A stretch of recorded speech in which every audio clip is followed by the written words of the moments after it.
Good evening, everyone. I think we're going to try and get started here. I will continue to refrain from using the gavel,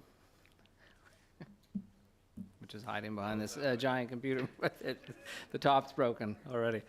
We have 3 meetings here tonight, so I will start by calling to order the Planning Board meeting here at the City of Summerside on November 7th, 2023. I look for a motion to move the approval of the agenda. Councillor Adams, second. Oh, no, it would have to be a member of Planning Board. Yes. Councillor Morrison, second. Councillor Snow. All members of Planning Board in favor, please say aye. Anyone opposed? Hearing none, we will proceed with the agenda as presented. We begin every meeting by acknowledging that the land upon which we gather is the unceded Mi'kmaq territory. Abogway is covered by the historic treaties of peace and friendship. We pay our respects to the indigenous Mi'kmaq people who have occupied this island for over 12,000 years, past, present, and future. At this point, I will hand it off to the Chair of Planning Board, Councillor Doiron, to take us through item number 4. Councillor? All right, thank you very much, Your Worship. Item number 4 is a recommendation, official plan and zoning amendments for 75 and 85 Spring Street. I would like to maybe try to start these with an explanation of the process, but I guess since this is the second step, we're already over that. This is just a report, so I'll just kind of dig right in. So the purpose of the zoning amendment is to allow a museum. Background: an application was initiated by the City of Summerside, Wyatt Heritage Properties, Laurie Ellis, for PID number 310623, 75 Spring Street, and PID number 310680, 85 Spring Street, to amend the city official plan from residential land use to institutional land use, and amend the city zoning bylaw from medium density residential R3 zone to institutional I zone. A public meeting was held on October 16th, 2023, and council gave first reading on the same date. Under section 5.7 of the zoning bylaw, when planning board reviews a zoning bylaw amendment, it has to consider the following general criteria as applicable. A, conformity with all requirements of this bylaw. Staff comment: any proposed development can or will conform to the R4 development standards. B, conformity with the official plan. Staff comment: the application does not conform to the official plan. Future land use plan schedule B of the official plan, as the subject properties are designated as residential land use on the future land use plan schedule B of the official plan.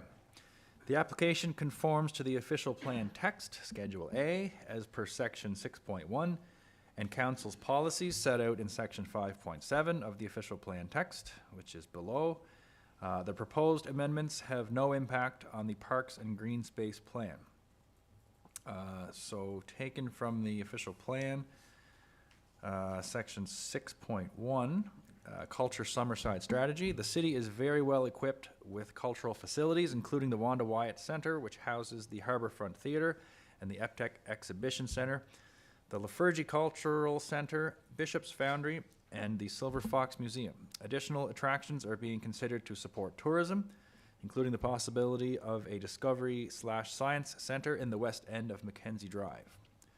In 2012, the city completed a municipal culture strategy. Culture can help build community ownership and pride. Culture is also an economic development strategy, or often referred to as cultural tourism. The official plan will seek to develop cultural land use strategies as appropriate in future planning studies. And from section 5.7 of the official plan text, the goal: to provide for adequate and cost-effective institutional facilities to serve community needs for education and training, culture, recreation, healthcare, public safety, and government, taking account of how population changes will affect demands for certain services. The objective is to encourage development of institutional land uses, and the following are council's statements of policy. 1, allow education, health, government, public, recreational, cultural, and religious uses, and senior citizens and nursing care facilities as permitted uses in an institutional zone, but consider applications for certain uses such as municipal and private utilities, jails, and correctional centers as discretionary uses. Policy 2, allow permitted institutional uses in the downtown zone and a smaller range of permitted institutional uses in service commercial zones.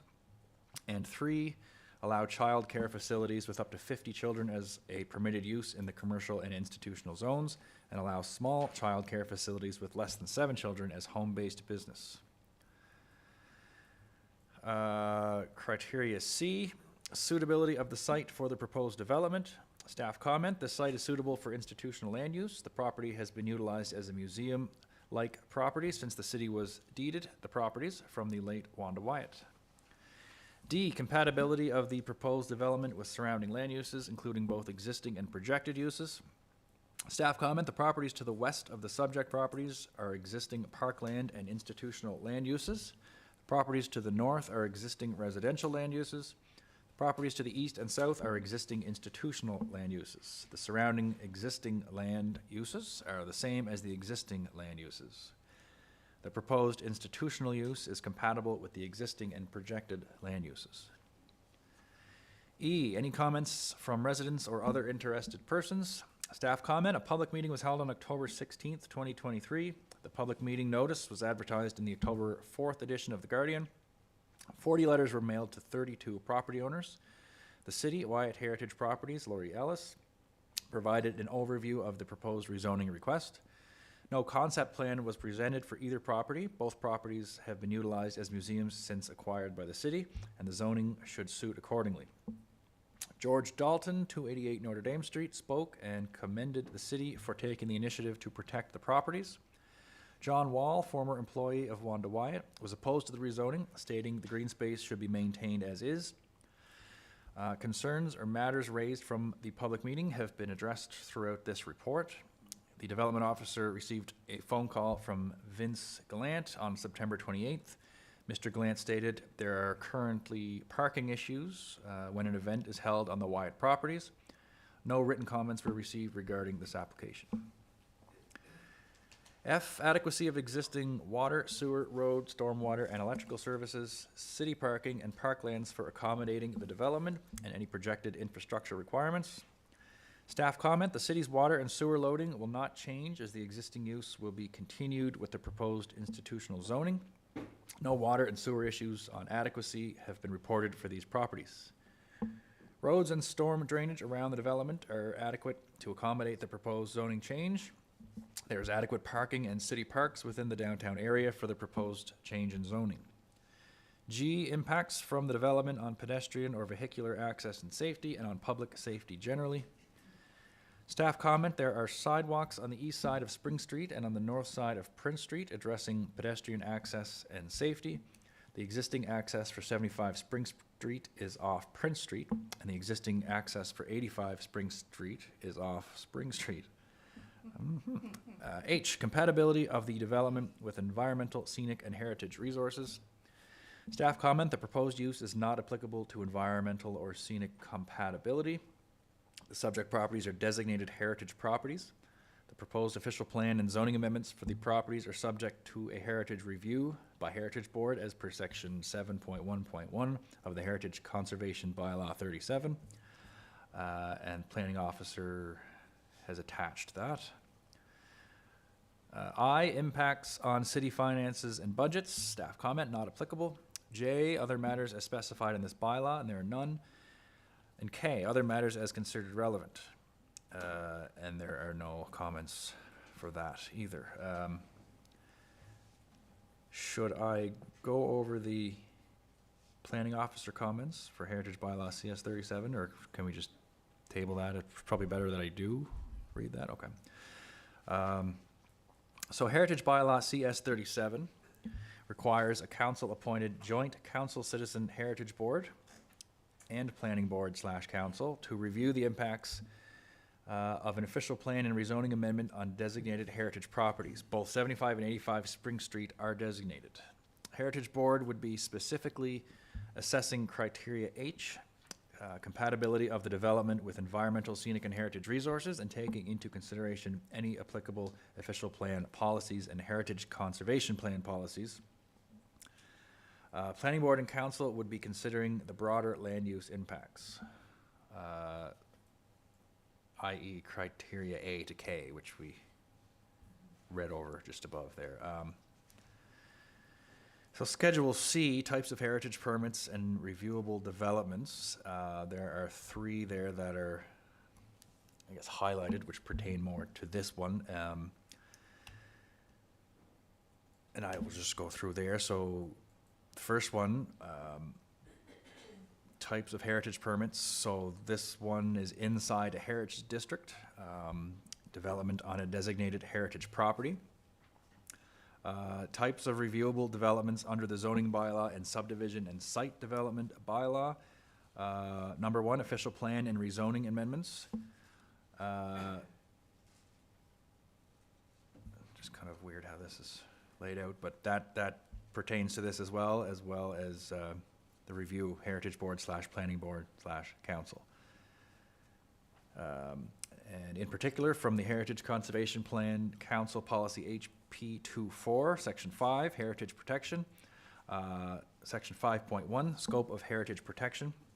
Summerside will effectively protect the historic character of its heritage resources from incompatible building or land use changes. Summerside will carefully define the scope of applications under the city's Heritage Bylaw, which will be subject to Heritage Board review and council approval under the Heritage Conservation Bylaw, i.e. heritage permits. And for increased certainty, reviewable land use developments in other city bylaws will also be clearly identified. City staff will prepare a heritage assessment report on each heritage permit and reviewable development application. A somewhat higher level of protection will be provided for designated heritage buildings. Inside the heritage district, a somewhat higher level of protection will be provided for designated heritage buildings inside the heritage district than for those outside. All designated properties will be protected against any on-site impacts from developments on the properties themselves. Designated district properties will also be protected on an area-wide basis against any off-site impacts from developments on other designated properties or on supporting district properties. Council policy is 2, HP24, effectively protect heritage resources from incompatible developments that may negatively impact on their historic character, overall appearance, and distinctive ambience. Ambiance. My apologies. Very classy word. Councillor Drong, I just Yes. point out one thing. We made a slight typo on the very first A, section A. The criteria A? Yeah. Back, okay. Proposed development will conform to, it says R4 development standards. It's actually institutional development standards. Okay. It is going to an institutional zone, so yeah. Okay, so conformity with all requirements of this bylaw. Staff comment, any proposed development can or will conform to the institutional development standards. Correct. Okay.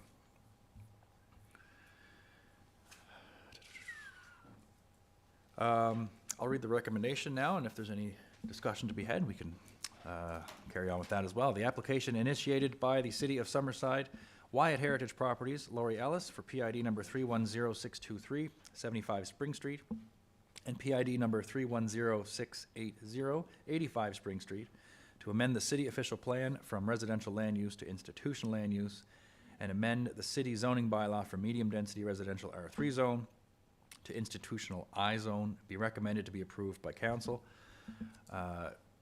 If I could have a mover from planning board and a seconder from planning board.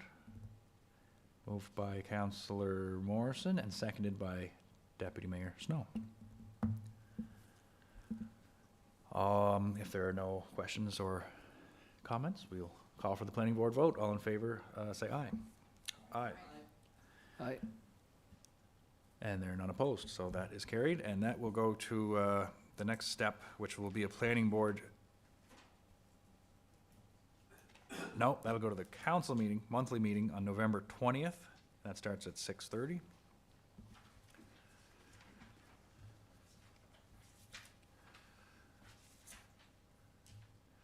And your worship, that is all for the planning board portion for this first meeting. Thank you. There'll be more later. Thank you, Chair. With that, we'll adjourn the planning board meeting on November 7th, 2023. And then we'll immediately call to order the Committee of the Whole meeting of the Summerside City Council for November 7th, 2023. If the agenda is in front of you, if I can get a motion to approve the agenda as presented. Councillor Snow, second Councillor Glant. All in favor of the agenda? Any opposed? Hearing none, the agenda will proceed. Just a quick note to council, because we have a few items on this evening that may take some time. There were a number of things on Committee of the Whole that were submitted, so some of those have been moved to December or January or February. We sort of had to push a few things back a little bit to make sure that we didn't take up your entire evening tonight, because potentially it could be a bit longer with the task force report. So anything that was on that is off, I think I've spoken to everybody who had something on, but just in case I missed someone, they didn't end up on the floor. They just got moved back to a month. So we'll move on to item 3, which is the active transportation network plan. This is following looking for an update from staff, and I understand we have Director of Community Services, JP DeRosier, here to provide us with an update. Director? Great, thank you, Your Worship. Yeah, this will be a fairly brief update on the work that has been done over the last few months as it relates to AT.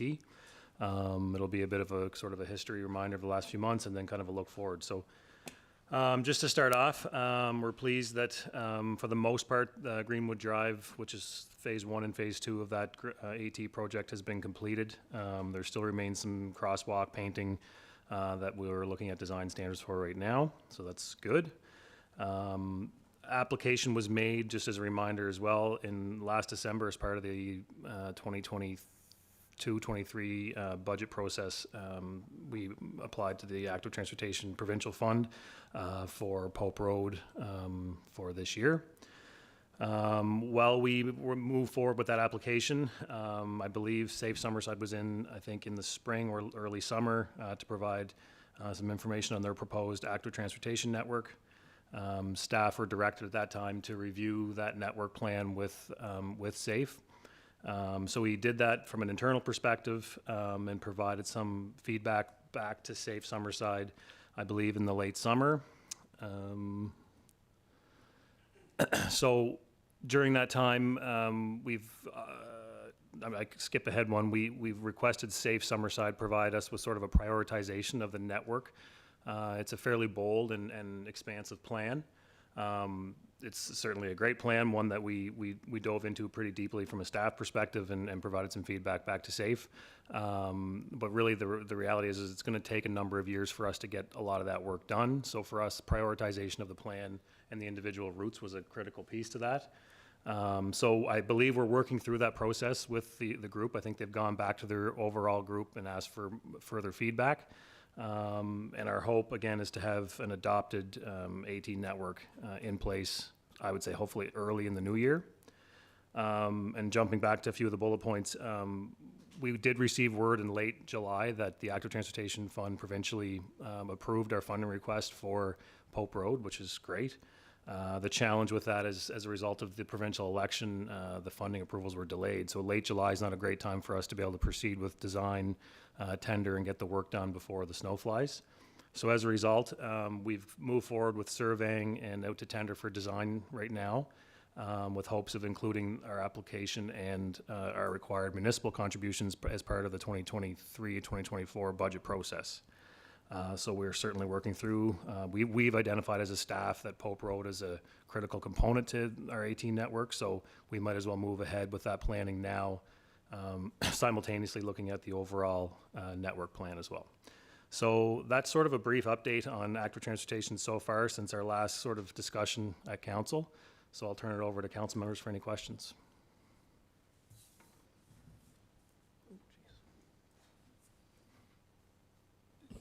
You say it's out for design now, or do we have that? No, the design is not complete. We did finish up the surveying work throughout the summer, and I believe Tech Services issued a tender for design recently.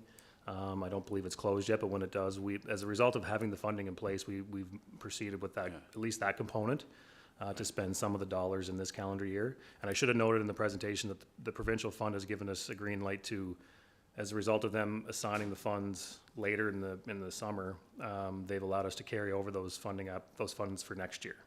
Right. Would we be able to get a look at the design when it's completed to have a? Sure, yeah. Yeah, thank you. JP, my question is, I see color coding here.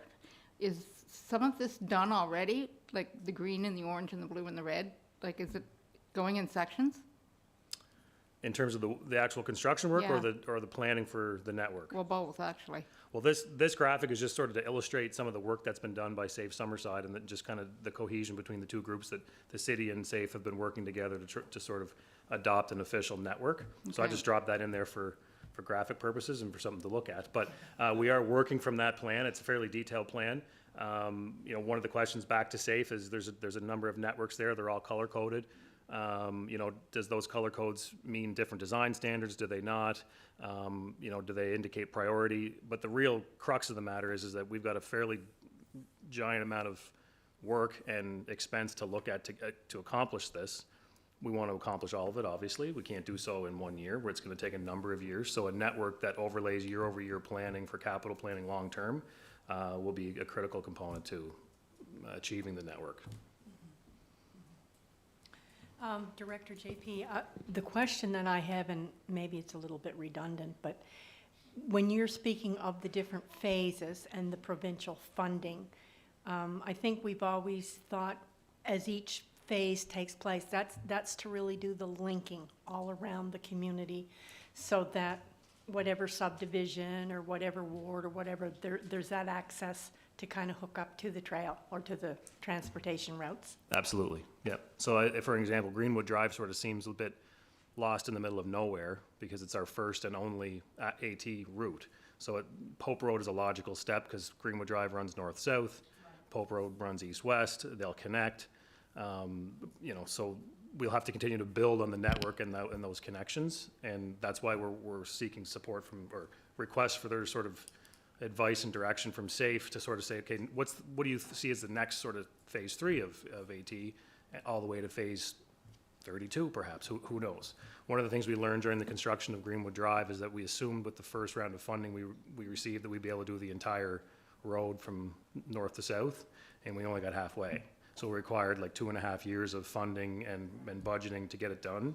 So it taught us the lesson that we're gonna have to do some long-term planning on the network itself. Thank you. I had a question, actually, now that you brought up Greenwood Drive, it's kind of the perfect opportunity. I know that with Greenwood Drive, it was our first, and there's definitely some things that we should have learned from doing that. One of the things is, the manhole covers going a certain way when bike tires can get stuck in them. I just want to make sure that going forward, we're taking a look at the things that maybe weren't perfect with Greenwood Drive and trying to correct those to make sure that we're not making those mistakes that could be potentially dangerous to people. And also the direction of the routes that are going in there. Greenwood Drive is all one side, going both directions. I'm wondering if there's a possibility to look at both sides of the road, each going one way, to limit the amount of issues people might have pulling out and only looking one way and not thinking of looking the other way for a car coming or a bike coming or someone walking in there or someone in a motorized scooter. So more unilateral directional lanes. Or are we kind of saying Greenwood Drive is what we're basing it off of and we're going straight with bi-directional all the time? I think the top bullet point is the critical challenge that we're facing is that there's no provincial design standards for us to follow. Full stop. There are in Quebec, there are in BC, there's not here. So to suggest that, unidirectional or bidirectional is incorrect or correct, there's no baseline for that. There's some commentary from some enthusiasts that say it works great, others that say it's not. So it's very anecdotal. Tech services continue to suggest that until we get official provincially adopted design standards, we're sort of making our best guess. We did engage the province from the AT perspective throughout the design of Greenwood Drive. They were fully in support of the designs we put forth. In this next case for Pope Road, we're going to third-party engineers who are going to review design standards nationally and provide what they see as they're going to put their best foot forward in terms of ideal design standards. So that's essentially the best answer I can give you at this point in time.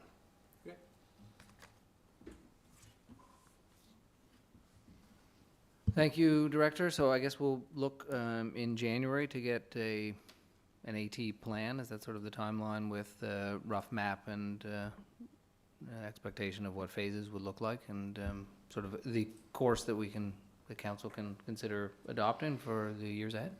Yeah, I think, once we do receive feedback from the public and from SAFE that this is our proposed sort of route prioritization, and we're all sort of in agreement that, this is the next 10 years or 20 years of how we're going to move forward with AT, then absolutely.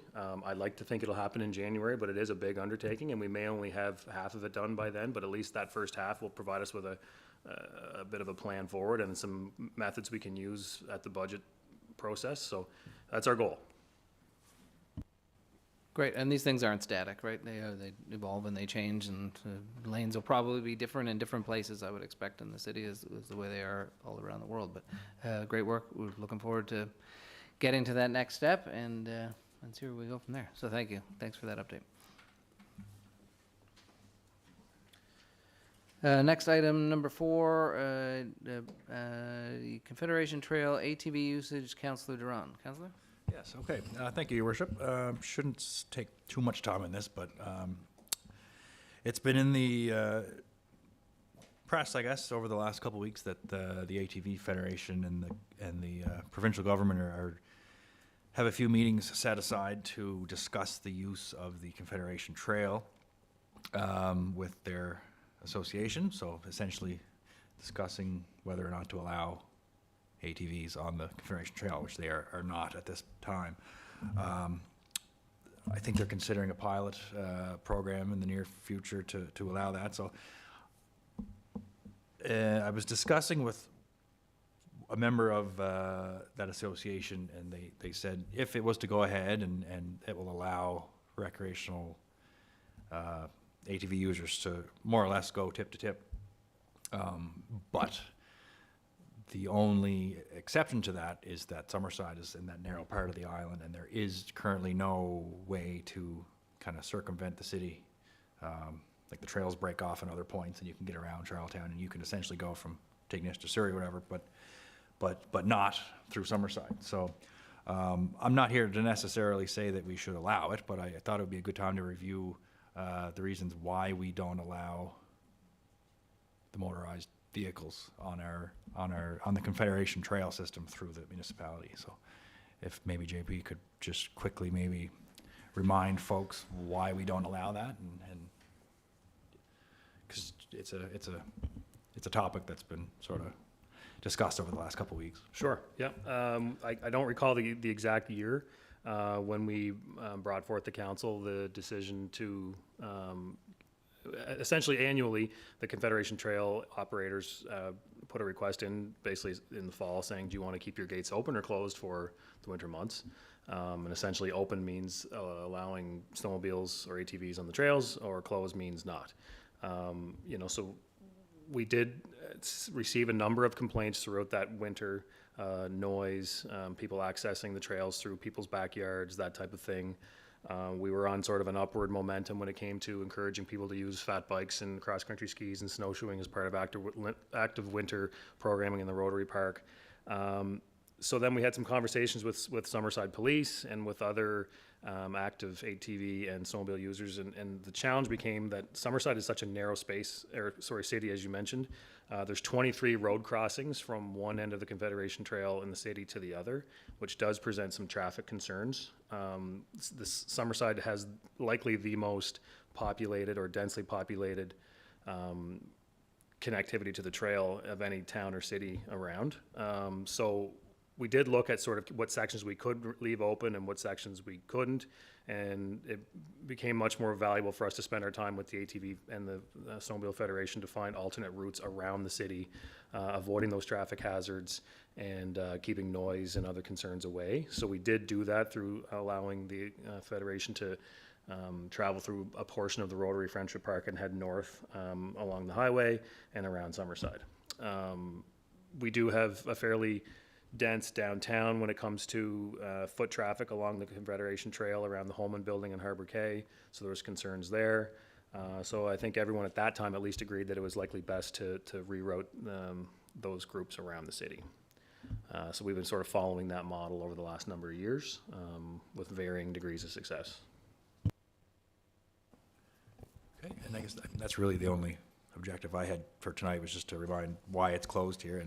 And who's to say that as these meetings go on, I think they're almost finished, if not already, we may be approached by members of either federation, the snowmobilers or the ATV users. So just thought it'd be nice to put that out there and give some reasoning as to why our sections have been closed to those vehicles. So. And if we're approached by either federation, we'll certainly have the conversation and look at different routes, and maybe there's portions of our trail that we can consider and then bring it back to council so that we can receive some resident feedback on where we think we may go. Okay. And then I think the go from there. snowmobiles can get around just because of the trails that open up in the farmers' fields and private properties, but I think it was the ATVs that had a challenge, if I can remember correctly, because just the trail systems that they have sort of stop at Musquesh and then start back up again on the other side of the city. So, yeah, no, that was great. Thanks for that information.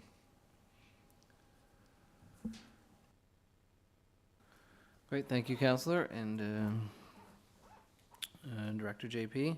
I think you're right, Councillor. I think there were 4 community sessions, I think, that the province held. I would think that if Summerside were such a bottleneck, that they may have chosen to have one of the sessions in Summerside. They could have been valuable, but we will leave that for obviously not our decision. So thank you for bringing that up. Next item on stormwater ditch infill policy. I think we also call it a bunch of different things. Sometimes it's different behind closed doors, what we call it too. So I'm going to hand it over to the 2 co-chairs of our committee, and I'll give it just a quick little rundown. I think today we are going to have a discussion on the proposed policy before council. The goal here is to get the policy to council for a vote at our next council meeting.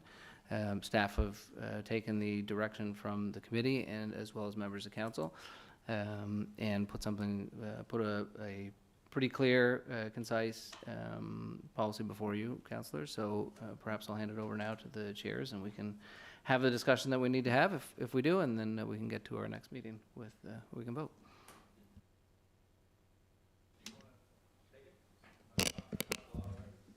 Yeah, for sure. So everybody in their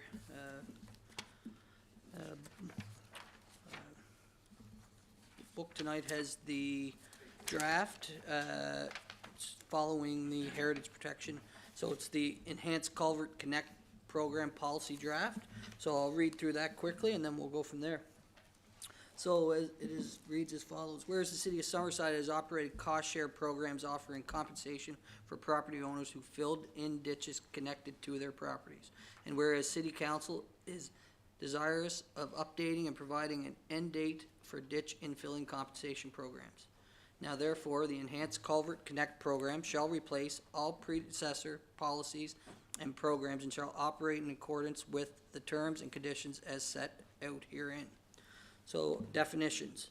Application process means submission of completed application found at Appendix X, together with copies of all paid invoices related to and identifying the total cost of the project. B, approved project. Means the stormwater culvert enhancement project, commonly known as ditch infill, completed to city standards. C, city standards are those requirements set out in the direct minimum ditch infill standards, which must follow in order to receive funding throughout the program. Funding is the compensation set out in sections 3 and 4. The program is the Enhanced Culvert Connect program. Property owner is the individual and/or legal entities named as the owners of subject properties in the city's tax registry. Subject property is the property for which the application for compensation under the program has been received and which borders a ditch that has been filled at the sole direction of the property owner. H, total cost of project, is the combined total cost, taxes, and fees connected to an approved project. 2, the program replaces all predecessor city-sponsored ditch infill cost share and/or compensation programs. 3, any property owner who owned the subject property as of December 31st, 1999 shall be eligible for a culvert infill cost share with the city of Summerside, with the city's maximum contribution being up to 75% of the total cost of the project, or $6,000, whichever is less. 4, any property owner who acquired the subject property between January 1st, 2000 and December 31st, 2023 shall be eligible for the culvert infill cost share with the city of Summerside, with the city's maximum contribution being up to 50% of the total cost of the project, or $6,000, whichever is less. 5, property owners who have already received compensation for one or more ditch infill projects for the property under an earlier cost share program through the city are not eligible to receive further compensation for the same property unless the property owner is applying for funding for new and different approved project. 6, the program shall be open for applications on date and shall close on date, and the date when all allotted funding for the program has allocated to be approved for applications, whichever first occurs, after which date no further application will be accepted. So that's the policy as we have laid out in front of us. That was sort of what we have recommended. There's a few question marks throughout the policy as we see that we have to enter in some dates and some funding and so forth. It's pretty straightforward. We've put in a lot of work and time and back and forth on this, several public meetings. As a committee, we feel this is the best option to move forward and finalize a program that has run for years and has drug on and has taken a lot of time of council present and in the past. And yeah, so we'll open it up to any comments or questions before we go forward. I just have one note that I'd like to, it's on definitions, F, it says property owners. That should read residential property owners, because it was never open to commercial or anything like that. So that, I think it should be pointed out that this is a residential program, such for housing. Other than that, I think everybody knows my feeling and what I've stood for over the years. And I know that we went through the sessions and thank the committee for the work they've put into this. This is, you know, these are trying times, and I know it's tough for people out there. It's also tough for municipalities across the province to make ends meet. So I think we've come up with a fair compromise, and so I'll just leave the floor open for everybody else.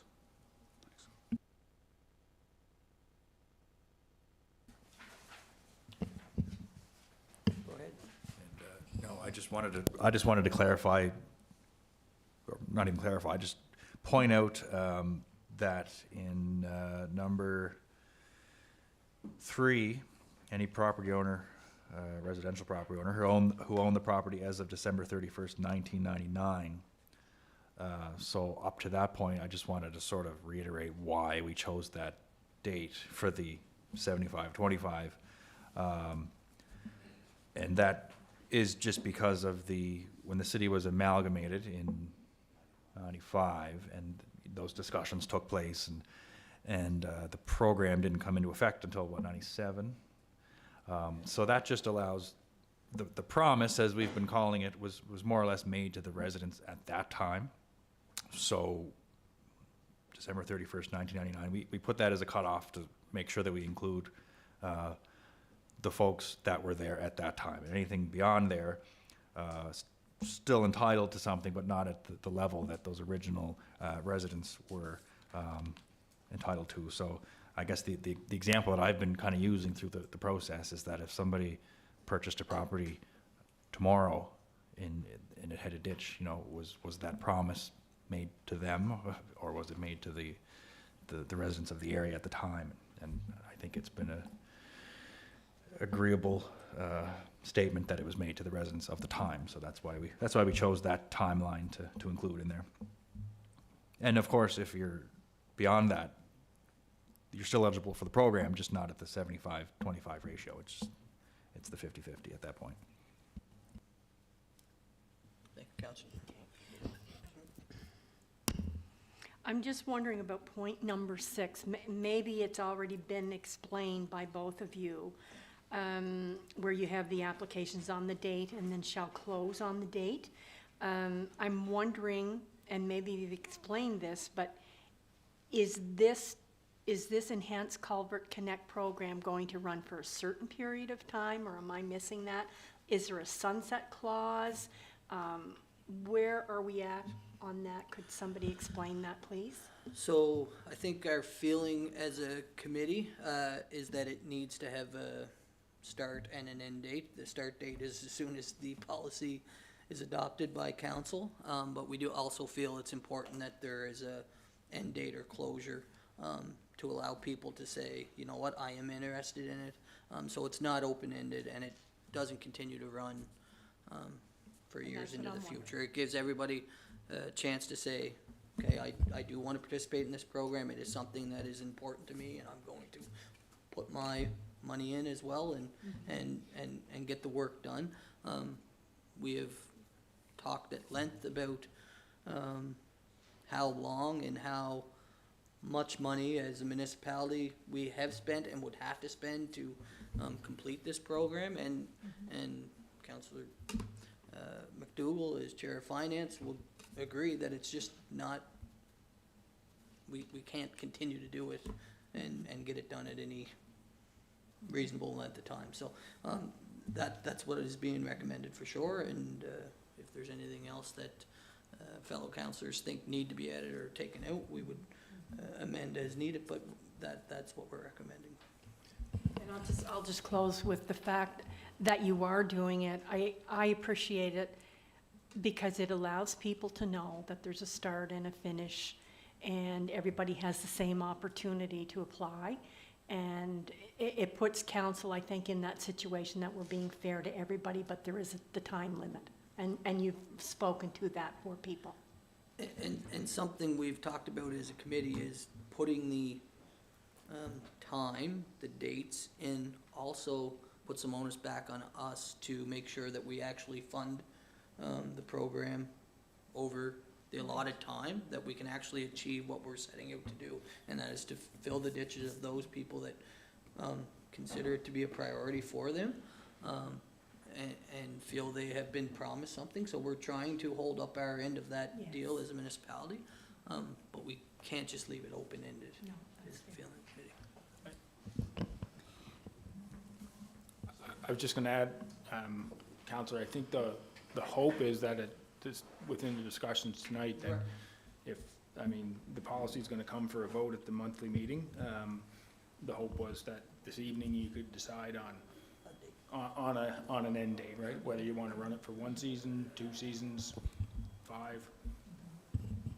I thought all along that we should, in fairness, if this is adopted, at least give people an opportunity that may need to save some funds to do so. So I had 5 years in my mind through the whole process, but that's just me. Yeah, I'm certainly open to any. I think 4 to 5 years is fair.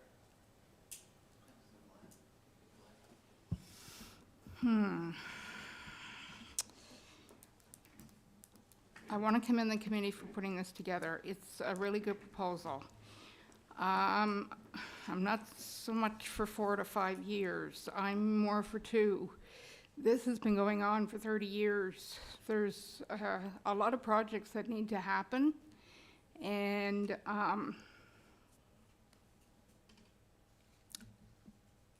me alone, I'm recommending 2.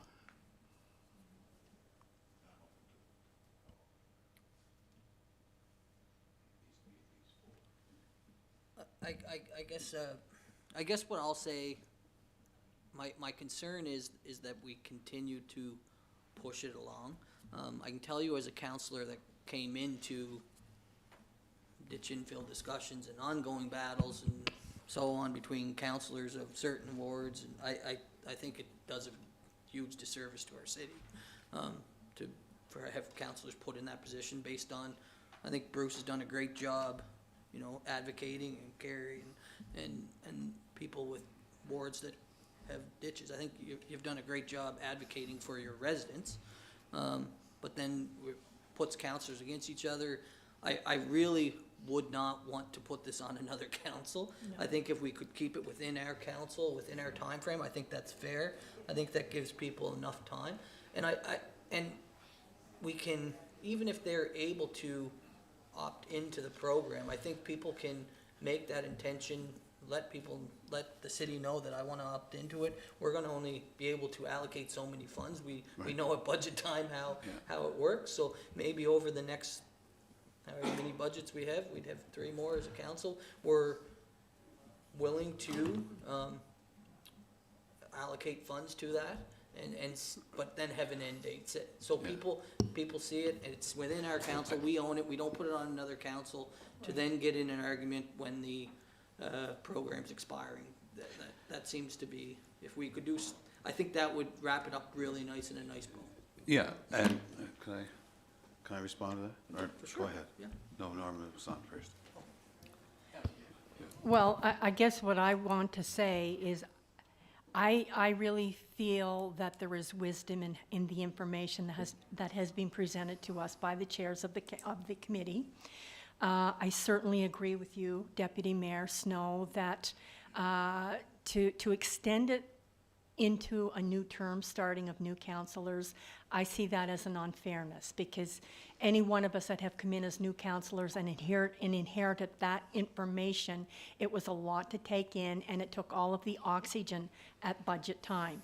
I think we're on the right track, but I believe for the life of this council, where the committee has struck the work and the policy, it would be really important for us to implement it, follow it through, and I feel like a 3-year duration rather than 5. It takes us to the end of our term, and I think that we can shepherd it in that manner as this present council, bringing it in and following it. And just as a co, oh, sorry. No. Go ahead. I was just gonna say, just as a co-chair, when Deputy Mayor made that point about, and Councillor McCollum, 100% agree. Yeah, it shouldn't go into the next council, and yeah, no, I agree 100%. And that's probably where I was to start with, to the end of this term, but to be reviewed, because, and I'll tell you why. It's okay for us to all agree here that we're going to do this tonight, but if we're going to have a start date and an end date for November, whenever, we need to fund the projects. And if we have a whole lot of applications come in, and we're only putting X amount of dollars in per year, you know, I think I'm okay for the 3 years to the end of our term, but, and you know what? The next council can decide what they want to do with it, if they want to review it, or if they want to let it lay dormant, or whatever, right? But I think the big message I want to put there is, if we're deciding that we're going to do this, then we don't need to lose a whole lot of oxygen and budget time. No, I agree 110%, Bruce. I think if we are going to do this, and we feel strongly that there's an end date. I also feel strongly that we have to find a way that we're funding it for those that want to opt into this program. I don't think I think it would do a disservice to us as a committee, to councillors that have residents with ditches, that we say we're gonna do this program, we're gonna fund it up to 75%, but we have no funds allocated. I think that would be wrong of us as a council. Okay. I will, as one councillor, commit to making sure that it's funded so we can actually see it through, see an end date, and see some positive results for those that have been honestly waiting for their ditches to be filled for too very long. So let's, Duly noted. yeah, no, and I mean that, because I do No, think I it's know you- important. I think it's a bad promise to make that takes As 30 many years to years. get done. So I want to see people who want their ditches filled, and us as a city to hold up our end of the promise. So I think that's important.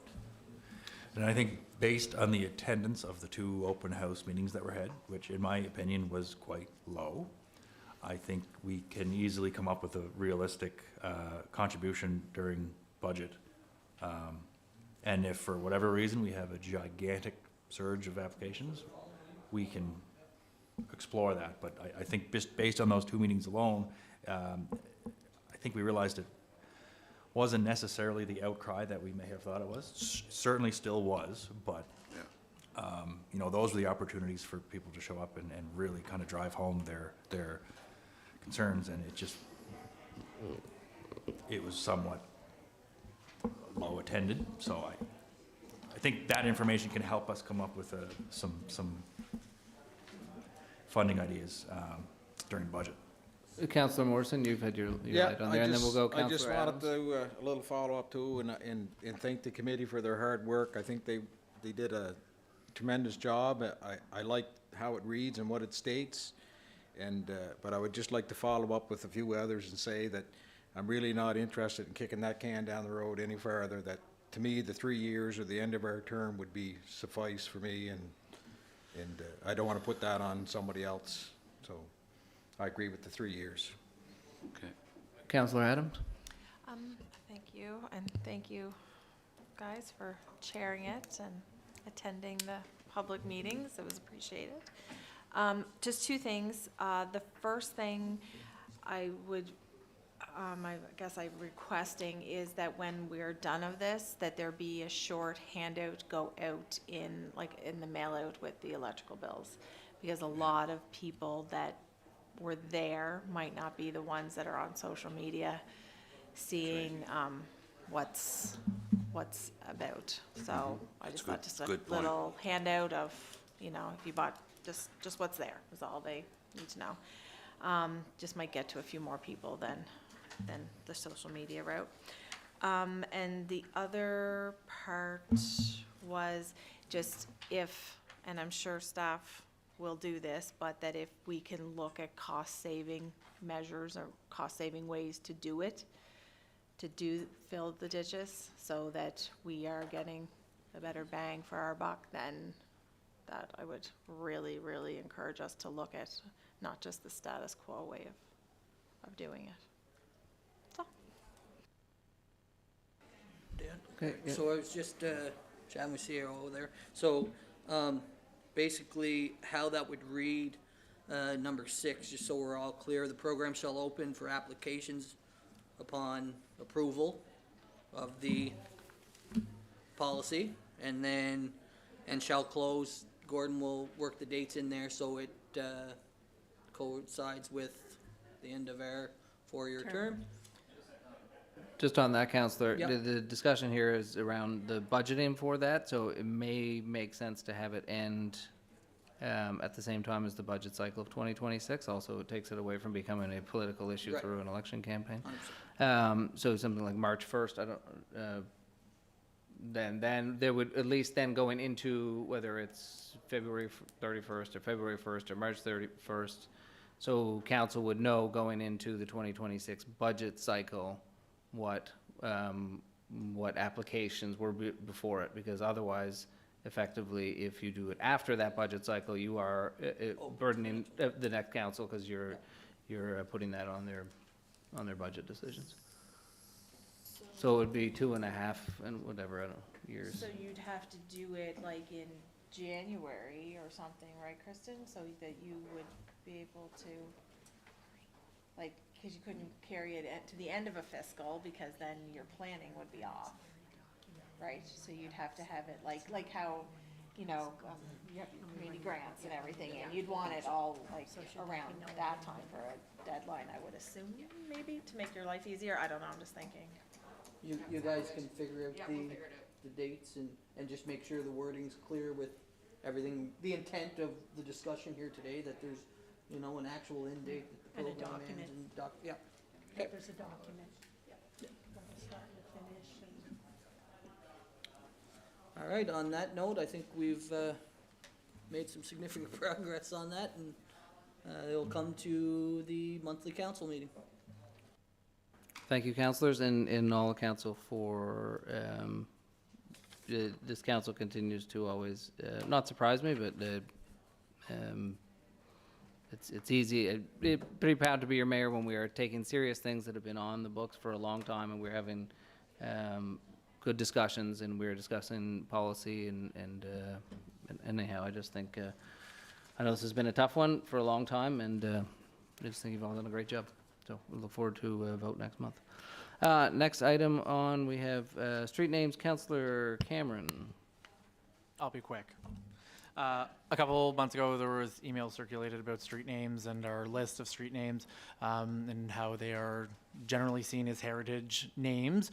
Going through that list, I couldn't help but notice that there's nothing there that represents Indigenous communities or Francophone communities or any type of diversity that we do have within the city. I would love to see if we could maybe review those names and come up with lists that also include other groups that are present within our city, like Indigenous communities and Francophone communities. I told you I'd be quick. Does anyone in council disagree? No. So Councillor Cameron, then, I saw this on and thought maybe the best way to do this, we do have an official street naming committee, and it includes the fire chief, the police chief, and development officer, I believe, off the top of my head. What might be the best path forward here would be for your committee, the Welcoming Diverse Inclusive Communities Committee, to sit down with the street naming committee and bring forward proposed additional names to the street naming list, which is set out in our development standards, and then that can come to council for approval, and then we can have a broader, more inclusive street name list for which developers and property owners can choose from. Does that work? That's great. Okay, great. Okay, council, that's the end of the committee of the whole meeting, so I will adjourn our committee of the whole meeting of November 7th, 2023. And we are going to be moving into our special council meeting, which is scheduled to start at 6. So what we'll do is we'll just take a 2 or 3 minute recess. I think there's some folks out in the lobby, and people can get settled and get a water, and we'll start at 6:04, 6:05.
Good evening, everyone, for what is now our third meeting of the night.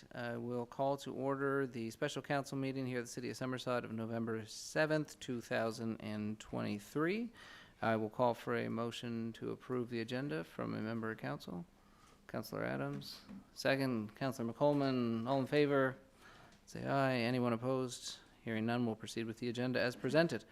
We have a few items on here today, and we are starting with number 3, which is 144, 146 Lefurgey Avenue, discretionary use. This is when I hand this portion of the meeting over to our Chair of Planning Board, Councillor Doiron. Councillor. Thank you, Your Worship.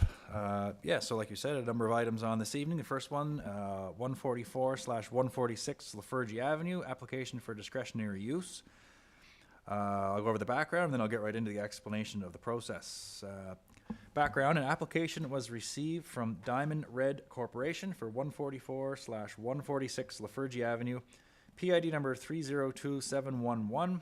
This application will require City Council approval to allow a group home servicing young adults with mental health needs as a discretionary use in the medium-density residential R3 zone. The applicant has indicated that the existing duplex dwelling will be converted for the proposed use. The application was advertised in the October 25th edition of The Guardian, and letters were mailed to property owners within 60 meters or 200 feet of the subject properties. So explanation of the process. In order to process a discretionary use, the following steps are required. Step 1, the discretionary use is read at a public meeting, and that will take place this evening. Step 2, Planning Board reviews the application and prepares a recommendation to Council. Step 2 takes place at the Planning Board meeting, which at this time is slated for November 20th, likely probably at 5:30, depending on how much input we receive tonight and how much time will be needed at that meeting, but it will be November 20th. Step 3, the discretionary use is read to be adopted by Council. The resolution will be either carried or defeated by vote of Council. Step 3 takes place at Council's second meeting. So that will be beyond November 20th, but we should know that at that Planning Board meeting on November 20th. Please note that in accordance with Section 5.20 of the City Zoning Bylaw, any person who is dissatisfied by a decision of Council in respect of the administration of this bylaw may appeal Council's decision within 21 days to the Island Regulatory and Appeals Commission, IRAC. So the current zone of that property, medium-density residential R3. The purpose of this zone is to provide for medium-density housing in the form of single-family, semi-detached, duplex dwellings, and other compatible uses. So permitted uses in the medium-density residential R3 zone, subject to bylaw requirements. These are things that can then take place as of right at this time. Single-family dwelling, semi-detached dwellings, duplex dwellings, accessory buildings, assisted living, manufactured home, mobile homes lawfully existing prior to 1999. Discretionary uses, subject to Council approval, include medium childcare facilities, group home, 8 units per building maximum townhouse, rooming house, boarding house, nursing care facility, 8 units per building maximum row house, social services agency, tourism establishment inn, and 4-unit maximum apartments. And the tourism establishment inn also requires conditional use permit. And conditional uses subject to a permit are home-based businesses, secondary suites, and tourism establishments, B&B and vacation rental properties. So at this time, we will ask anyone who may be here that has any comments or questions to feel free to step forward and just state your name and your address at the microphone at the front of the room, and we will... Sorry.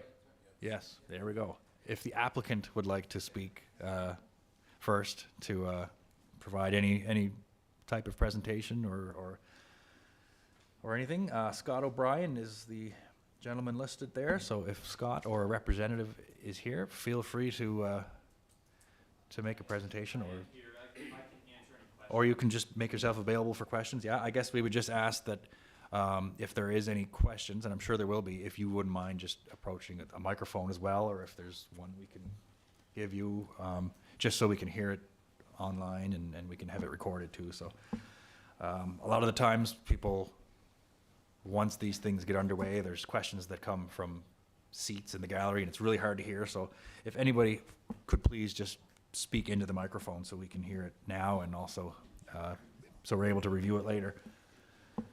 Justin, maybe explain the process of how their questions tonight. Yeah, so, necessarily right. can be answered. So this is the first meeting. This is the first time really that any of us are hearing about it. That's just the way the process is. This is step one. So if anyone has any questions that may not be able to necessarily be answered this evening, staff are taking notes and keeping track of those comments and questions, and they'll be addressed. If they can't be addressed tonight, they'll be addressed in the report at that planning board meeting on November 20th. So, and there is a letter that I will read that has been submitted from the applicant as well that I'll read in here to the minutes. But yeah, some questions can be immediately answered, especially if the applicant is here and he has those answers, or if staff has the answers. But in many cases, we just sometimes don't know because the questions refer to some, policy and things that require us to seek that data. So we'll have that addressed in the report if we need to on November 20th. So I will read into the record a letter from Scott O'Brien, the applicant. It's from October 29th. City Council of Summerside, I am writing this letter in advance of the November 7th public meeting to outline the benefits that a group home at 144/146 Lefurgey Avenue would bring to the encompassing neighborhood, as well as the greater Summerside area. Given the existing housing climate, it can be hard to justify taking 2 rental units off the market. Currently, 144 Lefurgey is a vacant, freshly renovated 4-bedroom unit, and 146 Lefurgey is a 2-bedroom unit that is occupied by a young male tenant that will be moving to Toronto in February. The plan will be to use 144 as a group home immediately, and once the tenant in 146 leaves, to add 2 more bedrooms and a bathroom to the basement, and then use that space as well. We will not be displacing anybody from their home. Also, renting out 2 4-bedroom units would likely create an overcrowding of vehicles on the street, which on its own reduces curb appeal, but would also cause damages to the front yard of the property and potentially neighboring properties. This reduces curb appeal further. As a fully occupied 8-bedroom group home, there would be 2 24-hour staff, 1 per side, resulting in only 2 of the 4 parking spaces being occupied at one time. And with this 24-hour staffing, the property will be kept, quite honestly, better than some of the adjacent properties. The type of clients who will occupy this property are individuals with mild mental impairments. Their family members have looked after them up to this point and are looking for a service provider that isn't an institution. These family members feel guilty enough as it is and want their loved one to feel at home. These clients are not a threat to the neighborhood.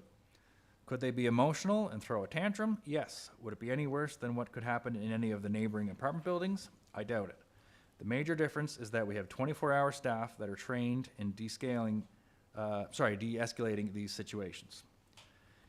I believe that allowing 144 and 146 Lefurgey Avenue to be used as a group home is actually the best possible option for the city of Summerside and the immediate neighborhood. It protects property values, aids both the provincial government and the municipality in servicing a fragile and ignored demographic, helps individuals with disabilities to feel much more at home, and at worst, has a completely neutral effect on neighbors. My partner has extensive experience in this field and takes it very seriously. Allowing her to begin to operate group homes such as this will be very advantageous to the community. Thank you so much for taking the time to read this through. I look forward to meeting you on November 7th. Best regards, Scott O'Brien. And also included in there is Policy and Procedures Manual, Compassion First Residential, and that is part of the package. We can certainly make that available to anyone and everyone. It is a very extensive document that outlines how staffing and training and rights and responsibilities and all that would go down.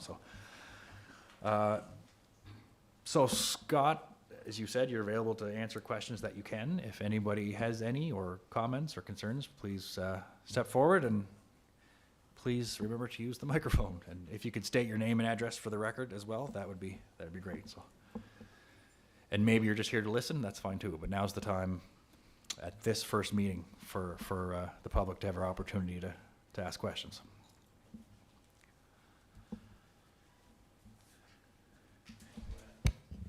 And council, of course, too, yeah.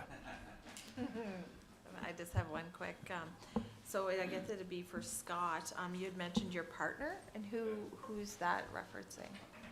Her name is Deanne. Okay, I think I got an email with the explanation. I think, yeah, because I was like, this sounds familiar, the handout, and it was, okay, great. Thank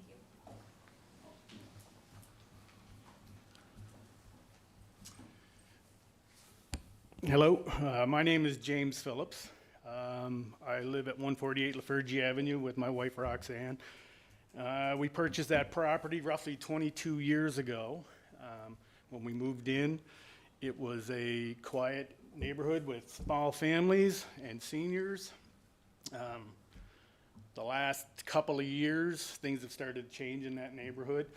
151 Lefurgey Avenue had evicted their tenants because the son was apparently supposed to move into that location. So anyways, the son didn't move in. They did renovations to that property, turned it into an Airbnb. None of the neighbors were aware of what happened there until after it was already done. 150 Lefurgey Avenue was purchased. The family was evicted from that property. There was a young family with 4 small kids and 1 on the way. Right now, there's as many as 10 tenants living in that property. They built an apartment in the basement. We've never seen a permit. We don't even know if that apartment is up to code, okay? Myself and a lot of our neighbors are constantly picking up garbage that is blowing from their properties. Anything from used condoms to feminine hygiene products. It's disgusting. There's cars constantly parked all over the street, their lawns, driveways. So now we get a notice that they want to change the use of 144 and 146 Lefurgey Avenue into a group home for young individuals with mental health needs, I guess that's what it's called. There's lots of things that we don't know. We've tried to find out information on this. All we have is what was sent to us in an email, okay? We've spoken to several of our neighbors. They're not happy with this proposed plan. We have small kids in our neighborhood. We have vulnerable seniors in our neighborhood. We have a junior high school and elementary school 900 meters to the north of our property, or this proposed property. We have a high school 600 meters to the south of this property. We have young kids that have to walk past this property to go to and from school. Just got a lot of notes written down here, sorry. Come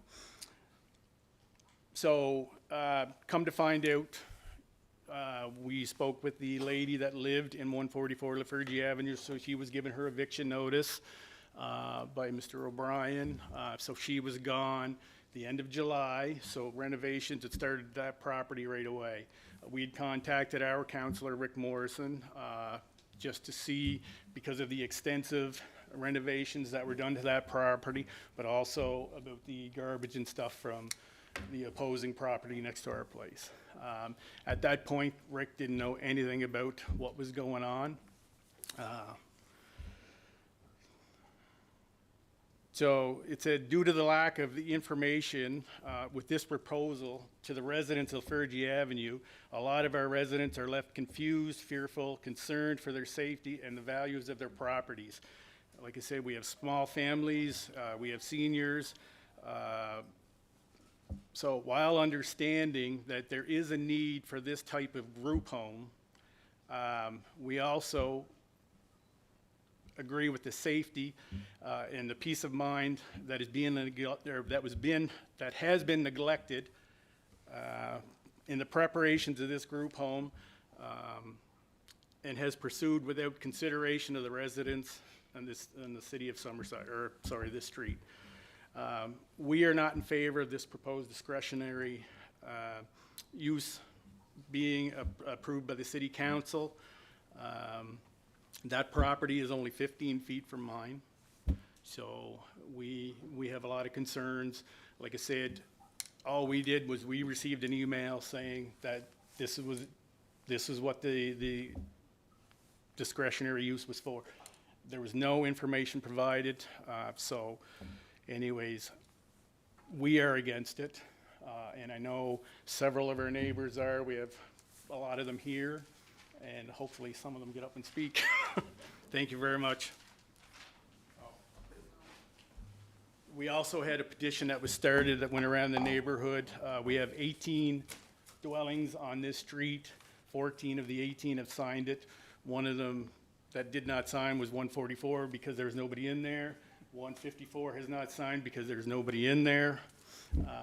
And one of the residents, we just could never get it home. So anyways, we really hope that you consider the residents of this street and our concerns. Thank you.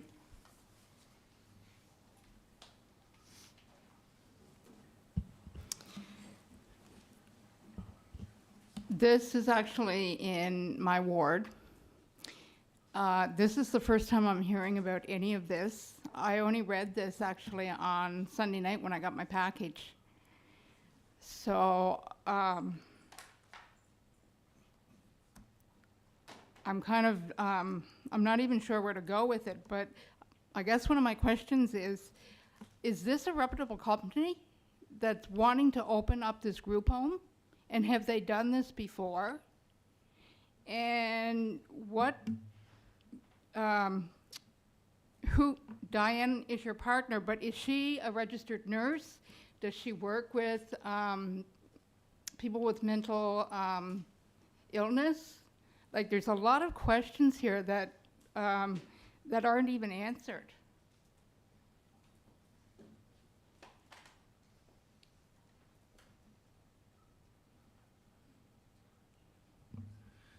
Scott, did you want to answer to anything? If you wouldn't mind stepping up to the mic too. And just as you're walking up there, this is the first time, and it is the case with many of these applications. This first meeting is the first time. It's quite common that any of us have learned about what the application is. That's just what the process is. There's a first step, and this is it. So this is all of our opportunity for the first time to hear what the plans are. So, yeah. And maybe I can submit something that explains a lot of these questions too. But yes, my partner does have a lot of experience with people with autism, with people with mental disabilities. And she also runs a day program and she has a child with autism, but it is the field that she works in. This is the first group home that we're doing. During the day, for the most part, a lot of the people here will be at a day program that is elsewhere outside of the neighborhood. I mean, I understand everybody's concerns, and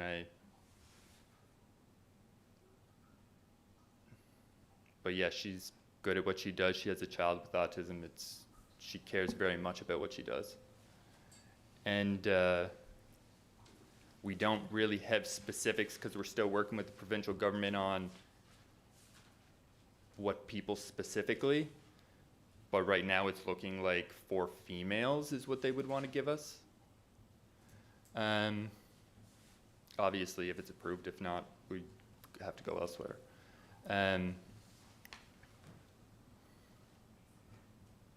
Is there any other questions?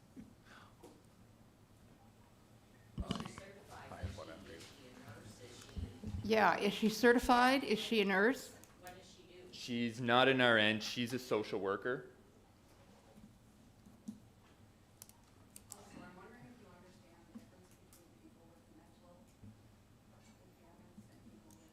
And if we could, we need a mic. We need a mic'd.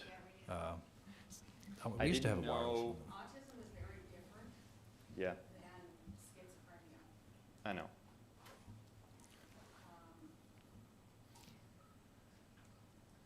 Mental impairments are not the same as I know. Yeah, we really need anybody that is speaking just to go to the mic, just so, there's people online that are trying to hear in and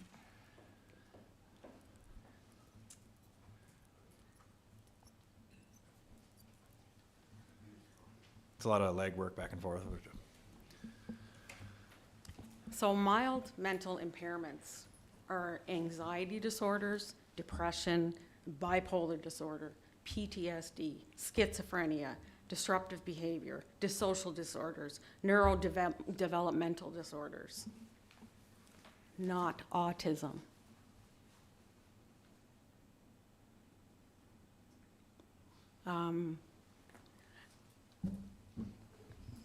We and many of our neighbors all have said people with special needs and autism is not an issue. Mild mental impairments is going to make a big, huge difference in our neighborhood and on our street. I personally take offense to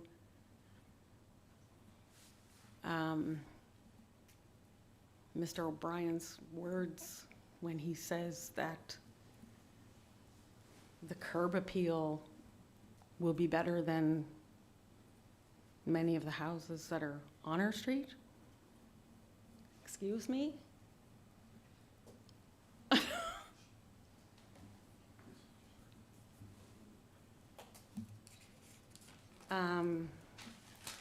I just want to say, if any counselor here received the letter we received, and now we're only finding out that there's going to be 8 bedrooms in this duplex, how would you feel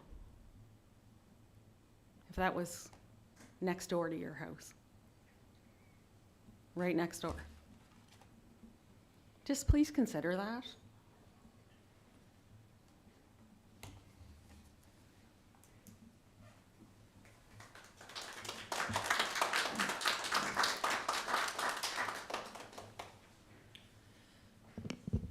So I have a couple questions because it says Compassion First Residential may serve individuals within a specific range, specific age ranges depending on the home. It's pretty broad, so is there, do you guys have an age range that you're projecting that you're gonna have and be serving in that home now? You had mentioned 4 females, possibly. I understand everybody's concern. This process, and I've been saying it for years, and we recognize this process doesn't work very well for the public. Everybody gets the information sort of last second. We're sitting here hearing the same way you guys are, so I understand everybody being concerned. That being said, I live in an area where there's some group homes in close proximity of people living with mental health issues and so on, and it works fine and you don't know the difference. Now, I do understand if there's somebody with schizophrenia and, right next door to you, you might be a little bit more concerned. In fairness to the applicant too, I think this is the process that we lay out for them, so I just hate when this process goes on and everybody gets their backs up against each other. I think there's a better way to do it. Let's make sure we get all the information, and then see what council decides. But, so has there been a specific age that you guys have, or it's broad? It would be young adults. Okay.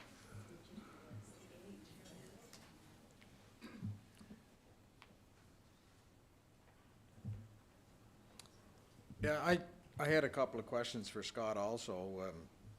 I don't know if he wants to come up and answer them but I guess the first one would be, do you own the property at 144, 146? I do, yes. And when you purchased that property and did that work, was there permits involved? No. All I did was did some renovations in the basement. And we need to be microphoned again, like. Yeah. There was an electrical permit. Sorry, Scott, I'm just gonna quickly interrupt. Can you step up to the mic and then folks can ask questions and the answers can get on the record, because council's gonna need to consider that. Thanks. Yeah, because my question is, because when I got some calls from neighbors, and rightfully so, they had some concerns, and I took a drive-by, and I never seen any permits or anything, so I was just kind of curious as to how, you know, I have no idea how much work you were doing, and I'm not up to date on how much you can do without a permit. Yeah. But I was kind of curious, as it looked like there was some extensive work going on to me, but I'm not all that knowledgeable. And I was wondering why, and I had asked here at City Hall then, of course, my next was, I come down and asked a few questions, and they weren't aware of it either, but at that time anyway. And like Councillor Snow, I was also interested, I guess I was trying to nail down an age range somewhat more. I assume young adults, and you're saying 18 to 30 or something. maybe. Yeah. And it's sort of, we're working with the province to kind of help meet their needs too. So it's sort of, we don't know some of this information yet. Yeah, so that's my next question. I assume you must have permits that come to you also to do this type of housing Yes. from the provincial government? Yep. And that they have to come in and do a complete inspection Yep. and, Yep. yeah, before you're allowed to move anybody in? Yep. Yep. So it sounds like to me that the long-term plan would be to have, are you planning on putting 8 people in, like one in each room? Or is it one in each room for 3 bedrooms on each side, which would be 6, because the 24-hour staff would also have a spot, or am I? No, they wouldn't be live-in. The staff wouldn't be live-in. So, but they're there 24 hours? Yes. So it's 8 or 12-hour shifts or whatever Yeah, it is? yeah. And also, you talked about only having the 2 vehicles if the staff was there, Yep. and there was parking for 4. Yep. But I'm wondering too, if you have these young adults, I'm assuming that there's family members that will come and visit, Come and visit, yes. and I would wonder yes. about that parking a little bit, but. I would, and I don't know, but I would assume they'd be spaced out. I don't, and, but Yeah, I they're don't probably know. not gonna be all there. There's probably lots of times there won't be anybody there, but Yes. there could be times too when there's 1 or 2, but there could be times when there's Yes. 4 or 5 vehicles Yes. parked. Yeah. I think that's all the questions I have for now. I was just trying to get a little information in my mind to help me Yep, yep. down the road, so. Thank you.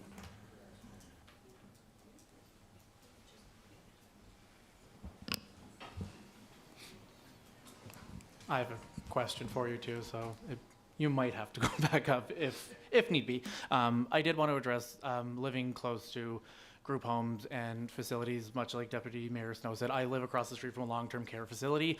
A lot of people think that long-term care is strictly seniors. There are plenty of people with mental health issues that live in there. There's people with schizophrenia. My partner worked in the long-term care facility. I'm very well versed in who is in there.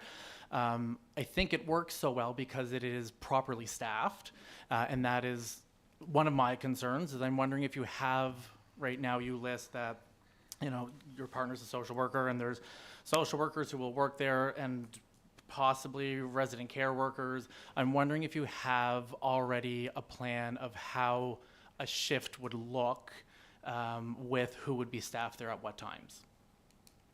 Depending on who we get. Could you go back up to the microphone, please? Thank you.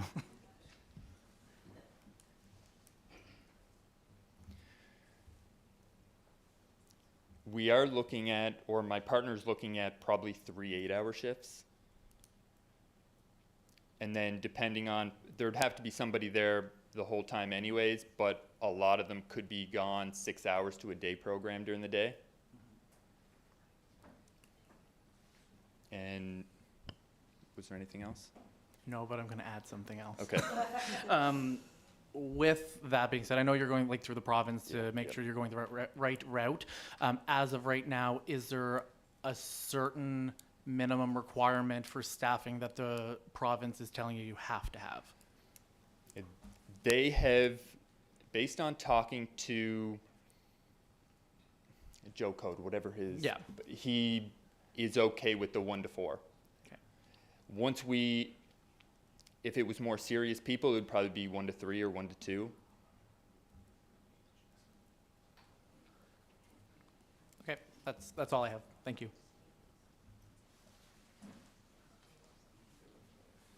I guess, is it? Yeah. My name's Doug McCalls. I'm 153 Lefurgey Avenue. I've been watching that street for quite a while now. I've been there since 1977. And I haven't seen anything like this going on. Now, my question is to the gentleman there who's going to do this, is this the only building you're doing it to? Or is there another building that you have on that street? The reason why I'm asking is I've seen the same carpenter and the same people work on that duplex and Don Andrews' house, which was supposed to be people living in it by now. And this is going on for 3 months, I guess, and nobody's living into it. So is this the one and only building, or is there going to be more? There's only one building as part of the application. Yeah, but what's down the road? Well, that's not for us to decide or for us I to even know, but speculate. if that door is open, is it going to close? I'm pretty sure I know the property you're referring to, and And we need a microphone again.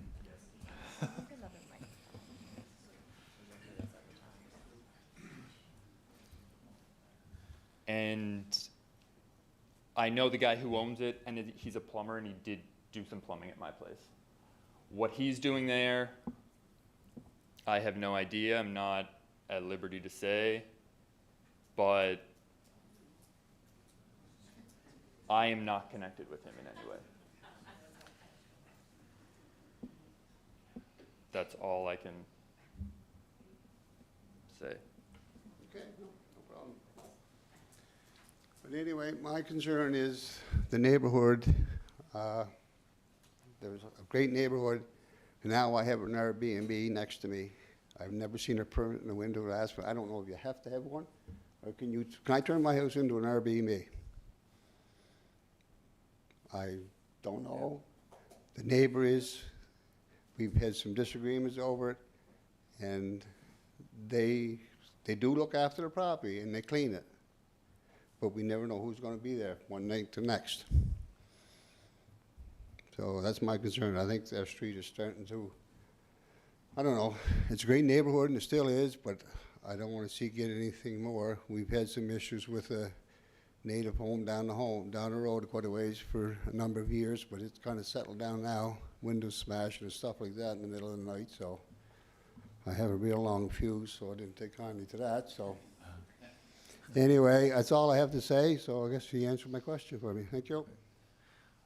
Linda or Aaron, does Airbnb fall under typical B&B? Like, is it considered the same thing? Because to have a traditional B&B, you need the conditional use, but Airbnbs need to be registered with the province as well, right? Airbnb is a vacation rental property. Vacation rental property, okay. So to somewhat answer that question, an Airbnb is a conditional use in an R3. Okay. So, yes, anybody can, but not without the permit to do so.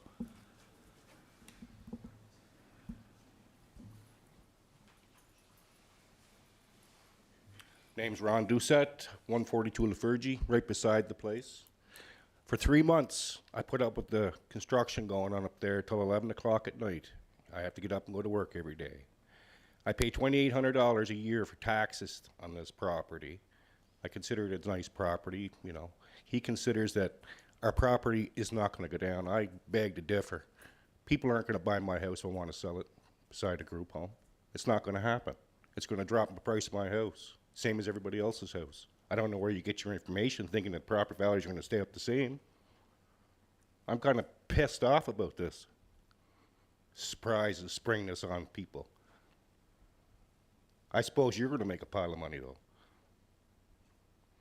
Do you guys not think this is not right? You're great with this, I guess. This is the process. Whether we think it's right or wrong, this is the process that we have to go through. You can apply for the same thing tomorrow if you want, it'll be the same process. So it's not whether or not we think it's right or wrong, this is what we're obligated to do, so that's what we're here to do.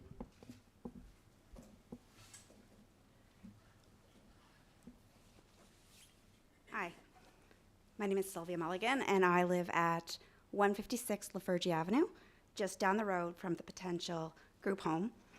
And I don't really have a question so much as a comment, I guess. My husband, Dale, and I over in the corner with his head down, we've been there for 20 years, I think. It's been a great neighborhood. It's quiet. My kids are growing up in the neighborhood. We're close to Three Oaks. We're close to Athena. You know, my kids walk home back and forth from school. With the thought of a group home coming in, not saying that we don't need it in Summerside, we absolutely do. We need a lot of things in Summerside.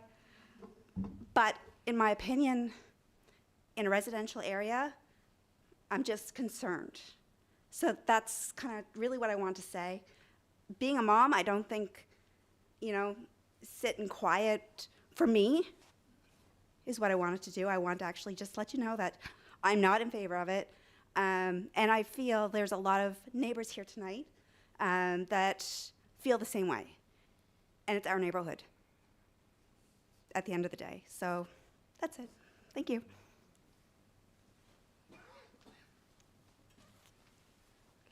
I'll just quickly, while somebody else is preparing to come up, Mr. O'Brien, okay, so you said it will be a social worker running it, but she's going to be the one that is going to be hiring staff that would be working 3 8-hour shifts a day. So on both sides? Only one side right now. Okay. But later on, the other side will also be staffed 24 hours a day. Okay.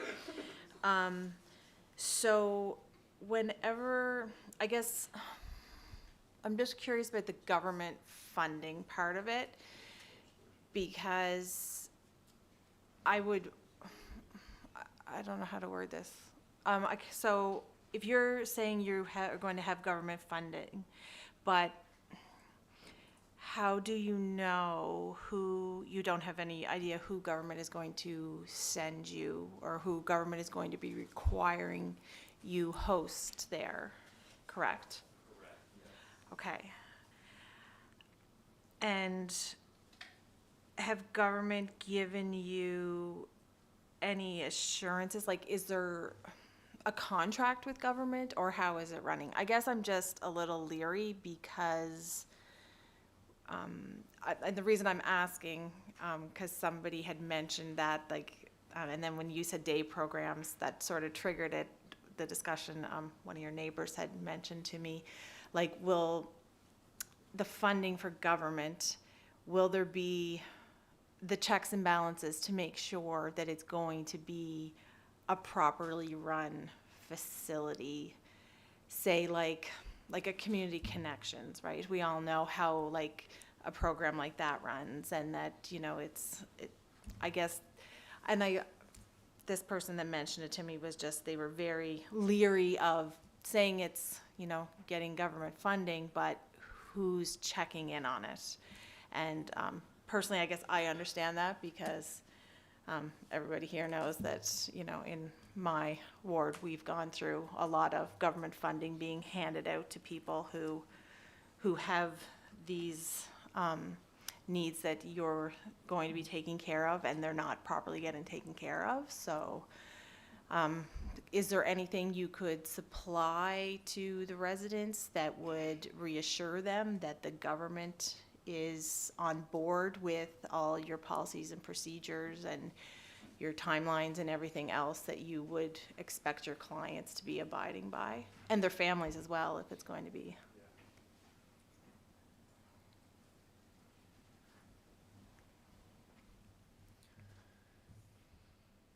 I can try and get something. We're still kind of figuring this whole thing out as we go. I know the proposal that Deanne sent had gotten approved, and now they're just sort of figuring out where the money is going to come from.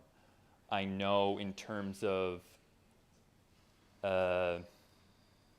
before people move in, they will definitely be coming out to check on the property. I'm unsure on an ongoing basis. I just don't know. Okay. I would assume, but I don't know. Okay. I can definitely get more information though.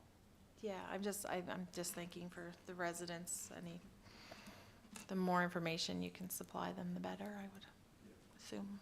Thank you. And that PDF that was supplied is a good place to start too. I found that was pretty thorough as far as the policies and procedures go for what you're planning, so we can make that available. It is available for download, I think, online through the city website with this meeting package, but if anybody would like to see it, just reach out to your counselor. We can send it off to you as part of this package. It's pretty thorough.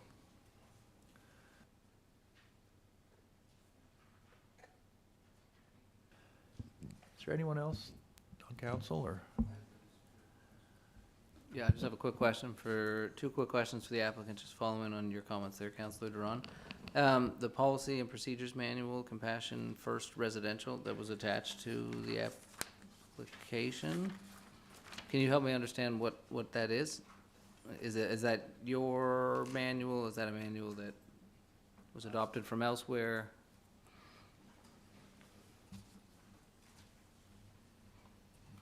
That is a manual that my partner did for this specific property, but then any future properties as well. And then the other question I had, where would, I guess you don't know the specifics, which residents would be there if this were approved, but where would those residents be during the day? What types of programming would they be accessing? Would they be residents at Community Connections? Would they be at This Is Not Us? Community Would they Connections, be just where another would they? day program that's on Water Street that my partner runs. So she'd be best served to talk about this.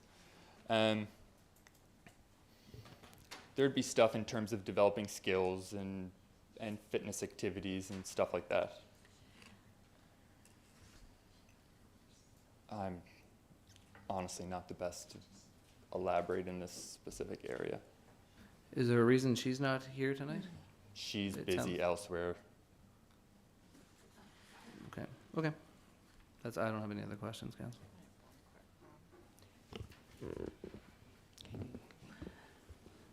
Mr. O'Brien, I have a question, so I wonder if you mind coming back up. I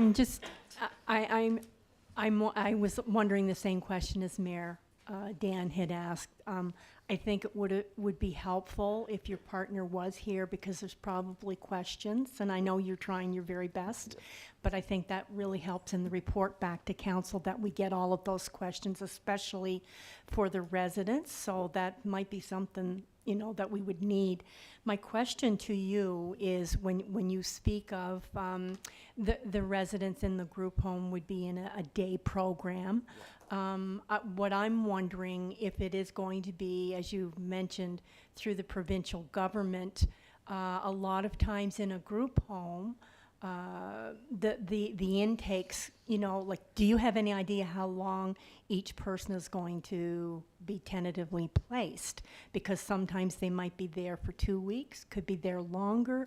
What is the turnover going to be like, or would you have any information on that would help people maybe have an understanding of how long it would be? Our plan would be to have people there long-term. Not a whole lot of change in every couple weeks or every couple months. It'd be to have them there long-term.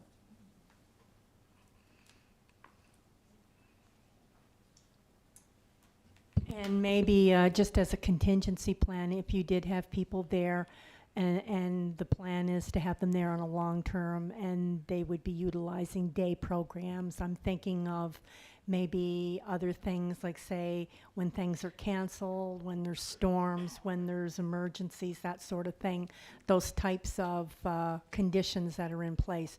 Would you have something in place that would be a backup? For them to go? For them to go or to handle any situations that would be happening, you know, in a residential neighborhood. Again, I'm just using as an example, if there were drugs, if there was a suicide attempt, if there was anything like that, Yeah. like a contingency plan. Do you have something like that in place that you're thinking of? A lot of that stuff would be outlined, it is outlined in the procedures in terms of, but yeah, there'd be procedures in order to deal with that, in order to take them elsewhere. And I'm pretty sure Deanne has somebody who's trained in emergency response like that works at her day program. Okay, thank you.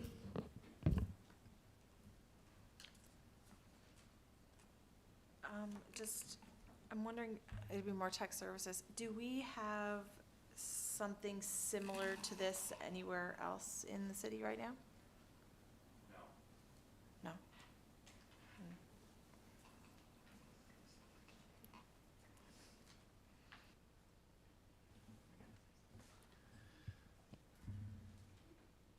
Hello, Dale Mulligan, 156 Lefurgey. Nobody's asking this. I want to know what is the nature of the illnesses. Like, what can they range from? I suppose we don't know that either, probably.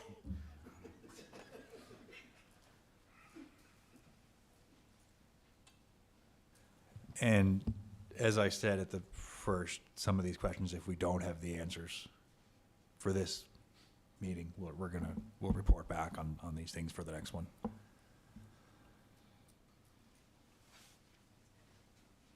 Sorry, I just kind of have a follow-up question to that. So once you get your answers from Mr. O'Brien, are we going to have a copy of what you get so we have a better idea of what's going on into our neighborhood? The next meeting where the report is presented is a public meeting just like this one. So Okay. you can watch online from home, or you can come in again, or, yeah. So would we have the information before coming in? I guess that's what I'm asking. I think Or the is it packages gonna- are usually put out on the Friday before. Yeah, so yes, you can download the same package Like that a- we see here. the Like a Friday PDF previous. form, go through it and Yes, bring it, yeah, okay. yeah. Okay, just curious, thank you. The agenda, as well as the material for the agenda, is published on the Friday before meetings. I'd just like to comment on that, though, and correct me if I'm wrong, but if anybody has any questions, ask them tonight, right? Ask them They'll tonight. not be able to ask questions Or if at- anyone is watching that develops questions, email us within the next couple of days, and Yeah. we'll forward off to staff. Because it's my understanding at the next meeting, you will not probably be able to ask any questions. So if you have questions, tonight's the night to stand up and ask, or comments, or whatever. Yeah. That's right. But again, if anything develops new, send us a message or a note within the next couple of days, and we'll submit it for the report. So there's way too many unknowns about this proposal. Every question that has been asked to Mr. O'Brien, he doesn't have an answer for. So if he's done up a business plan or a plan for this, he should know what's going on with the property that he's proposing this group home for. And right now, he hasn't answered anything. Everything is my partner, my partner, my partner. Well, she should have been here if he doesn't know what's going on. So, and we're all still in the same situation we were when we come in. Nobody knows what the heck is going on.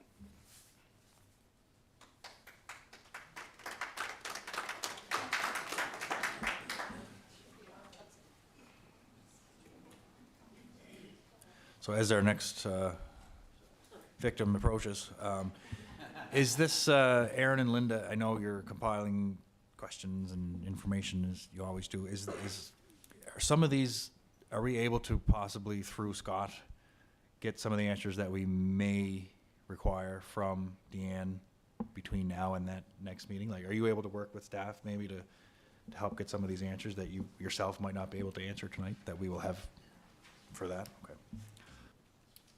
My name's Moira. I live at 155 Lefurgey, and I'm going to get a little bit upset because I had a son that had mental health issues, and he had it since he was about 10 years old. He's no longer here. The anniversary's coming up for what happened to him, and it is not pleasant living around mental health people. They can turn on a dime. They can be good one minute. They could be bad the next minute. They could be loving. They could be miserable. They could be destructive. They can throw stuff through a window. I've lived it. And I honestly don't want to live through it again. And that's just the way I feel. And I'm sorry I'm getting upset, but that's all I have to say.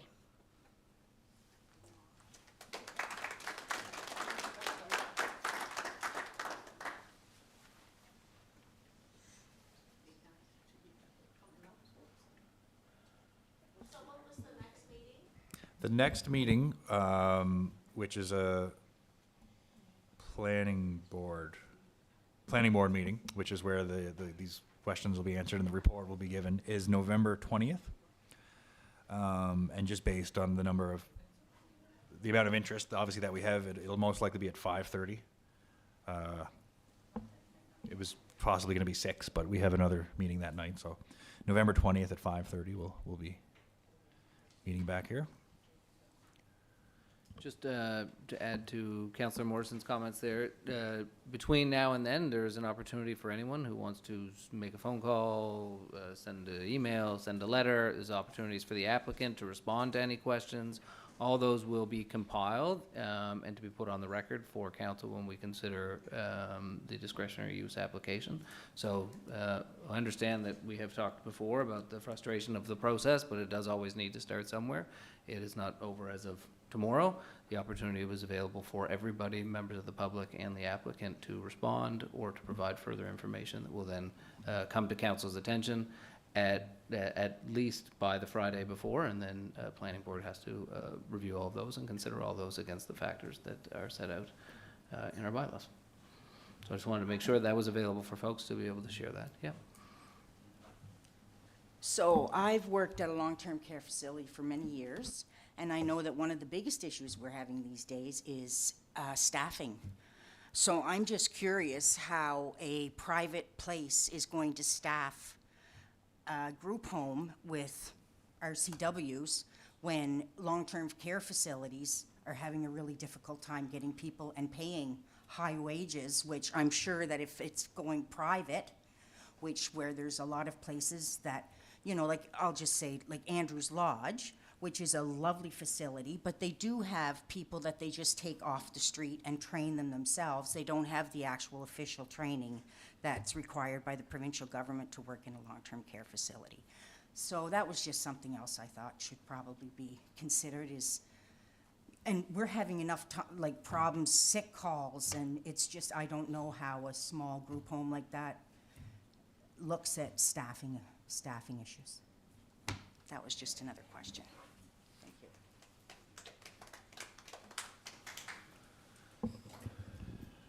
Okay. Did you have anything? You look like you were wagging your mics. Yeah, I guess I should say something. I've been listening here. The workers, you say your partner is not an RN or RCW or whatever. The workers, how many did you say you were going, there would be? 2 per shift, is it? Yeah. And there's 3 shifts? Okay. And what are those qualifications for those workers? The RCWs, LPN. Oh, yeah. Can you, yeah, I guess I need to ask you to go to the mic. Yeah, quite a workout. Some of them will be RCWs and some of them will be LPNs. Right. I think the ones that are LPNs or in the process of becoming LPNs are already RCWs. Okay. And I guess my question was prompted by the lady that was just there. So you, do you have additional staff, but there's, how many total staff are you going to be having on? Because of, Per side, it's 4 full-time people. per side? Yep. In order to accommodate that 24 hours, 7 days a week. Right, okay. It's about 4 people. And she has those lined up and waiting. The process is long, so we're just sort of, they're waiting. Okay. I think they're working elsewhere. Okay, thank you.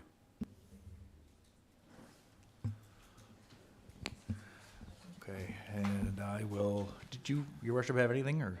Okay, so I do want to just quickly, one more time, just explain the process, because it was noted at the first, but just again, just to make sure everybody is aware. So what's happening this evening, or what has happened, is that we're reading the discretionary use application for a first time. Now on November 20th at 5:30, Planning Board is going to review the application and all of the information that will come in because of this evening. And then Planning Board will prepare a recommendation to Council, and Council will make the final decision at a third meeting, which will probably be either at a special council meeting or the December monthly meeting? Or a committee of the whole, so it'll be most likely the first Tuesday of December, but that will be clear at the next meeting, just, so that's the 3, these always take 3 meetings, so this is the first one. Second one on the 20th, we'll review the report and information, and then council make a decision at that third meeting, which is first Tuesday of December at our committee of the whole meeting, so. So no decision, no final decision will be made until that third meeting. Now, Linda, is a discretionary use the same with respect to Planning Board having to sort of vote on bringing this to council, because it wasn't part of the package, it just sort of stops and there's no recommendation to read into the minutes, so does it just automatically go to council as a discretionary use? No, it'll be the same process, much like the rezoning processes. The report will be presented to Planning Board. Planning Board will make a recommendation on that. But this evening, there's no No. page to, we don't have to take a vote of Planning Board to recommendation to council. Okay, so this just automatically goes to November 20th. Okay. So I have nothing further. If anyone else does, by all means. Thank you, Councillor. Maybe what we will do is just take 1 or 2 minutes if people want to stay for items 4, 5, 6, 7, 8. 5, 6, 7, you can't stay for 8. They can if I know there's a lot of members of the public here for this 144, 146, to give you sort of the opportunity to take 1 or 2 minutes if people want to get up and head out. So we'll just take a very brief recess so that folks want to leave, they can, and others who want to stay can as well.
All right, folks, we'll continue the meeting now, so if council can find their seats. There we go. Yeah, well, if council can find their seats, or Councillor Morrison, that would be great. I don't know if Rick is out there. All right.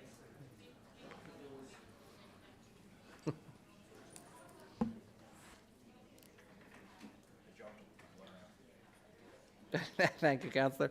So we'll continue. Councillor Duran, it is back to you as Chair of Planning Board with item number 4, 530 Central Street and 383 Sherbrooke Road. Okay, thanks once again, Your Worship. Yeah, we'll get right into this one once again. So official plan and zoning amendments for 530 Central Street and 383 Sherbrooke Road. Background, City of Summerside has received an application from Enterprise Venture Group, Inc. for 3 portions of PID number 663211. Portion 1, which is 530 Central Street, to amend the city official plan land use from commercial land use to residential land use, and to amend the zoning bylaw from service commercial C2 zone to high-density residential R4 zone. For portion 2, which is 530 Central Street as well, to amend the zoning bylaw from single-family residential to high-density residential, and portion 3, which is 383 Sherbrooke Road, to amend the zoning bylaw from service commercial C2 zone to high-density residential R4 zone. The purpose of the zoning amendment is to allow low, medium, or high-density housing in the proposed R4 zone. The proposed official plan amendment is to change the land use from commercial land use to residential land use, and the proposed zoning bylaw amendment is to change the zoning from service commercial C2 zone to high-density residential R4 zone, and to change zoning from single-family residential R1 zone to high-density residential R4 zone. The application was advertised in the October 25th edition of The Guardian, and letters were mailed to property owners within 60 meters or 200 feet of the subject properties. And the explanation of the process, similar to what we just went through, but a little different at the same time. So in order to process a zoning bylaw amendment, the following steps are required. Step 1, the zoning bylaw amendment is read a first time and declared as read at a first council meeting. Step 2, the zoning bylaw amendment is referred to planning board for review and recommendation. Those 2 steps will take place at the same meeting of council, and that is this evening. Step 3, planning board reviews the application and prepares a recommendation to council. That step takes place at the planning board meeting, so November 20th, 5:30. Step 4, the zoning bylaw amendment is read a second time and declared as read at a second council meeting. Step 5, the official plan amendment is read to be adopted by council. The resolution will be either carried or defeated by vote of council. If the official plan amendment is adopted by council, the amendment is sent to the Minister of Housing, Land and Communities for signature, and the amendment becomes official. If the official plan amendment is defeated, the zoning bylaw amendment will be defeated as well, as the zoning amendment cannot contradict the official plan amendment. And step 6, the zoning bylaw amendment is read to be adopted by council. The resolution will be either carried or defeated by vote of council.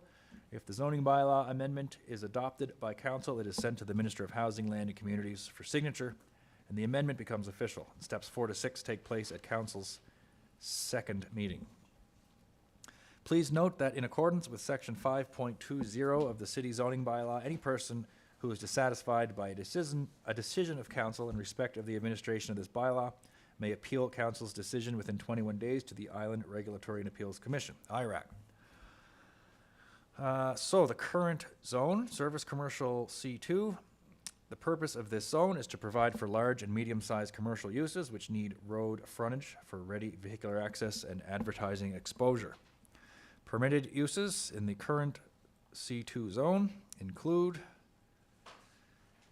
animal care facilities, hospitals and kennels, automobile establishment, so body shops, repair shops, sales establishments, service station and washing establishments, bakeries, bank or financial institutions, building supply outlets, bus terminals, business/professional and medical office, commercial school, small, medium, and large child care facility, dry cleaner outlet, farmer/fisher's market, convenience and grocery store, funeral home, office-style industry, liquor store, hotel motel, accessory buildings, parking lots, personal service shop, plant nurseries, printing/publishing establishment, cannabis retail store, private club, dining room, takeout and drive-through, small and large retail stores, service centers, shopping centers, automobile storage facility, outdoor storage facility, storage area, self-storage, warehouse, alcohol manufacturing, brew pub, ferment on premises and microbreweries, taxi stations, fitness centers, and video arcades. So all of those are permitted uses under the current zone. Those are all commercial uses, residential uses, row house, townhouse, and residential dwellings lawfully existing prior to 1999, social services agency, commercial/residential building, and ancillary residence. And finally, permitted uses under the current zone: institutional, community center, entertainment facility, public library, museum and gallery, emergency services facility, place of worship, a government office, or college/university. Discretionary uses subject to council approval in the current C2 zone. Commercial discretionary uses include tavern, bar, lounge, flea market, a tourist home and inn, crematorium, accessory use to a funeral home, or pool hall. And under institutional discretionary uses, utility facility. Conditional uses subject to a development officer approval include home-based business, B&B and vacation rental property, and secondary suites. And those are all residential conditional uses in a C2 zone. The proposed new zoning, high-density residential R4. The purpose of this zone is to provide for high-density housing in the form of apartments, as well as housing in the form of single-family, semi-detached, duplex dwellings, row house, townhouse, and other compatible uses. Permitted uses subject to bylaw requirements in the proposed R4. Single-family dwellings, semi-detached dwellings, apartment buildings, boarding houses, accessory buildings, assisted living, duplex dwellings, group homes, medium child care facilities, rooming house, row house, townhouse, community care and nursing homes, and social services agencies. Discretionary uses in the proposed R4, subject to council approval. Tourist home and inn, and that also requires conditional use approval, and conditional uses subject to development officer's approval include home-based business, B&B and vacation rental properties, and secondary suites. So we will now invite the applicant to make comments if desired. Glenn Amu, if Glenn or a representative would like to, if you have anything to say now, now's the time to say it, or if you just rather, if anyone has any questions that you want to answer, we'll certainly invite you up now if there's anything you wanted to present, but otherwise, if you could just make yourself available for any questions that may arise, that would be great. If you would like to say anything now, just please, just step up to the mic and just state your name and address. Okay, my name is Glenn, and I'm very glad to be here and to introduce.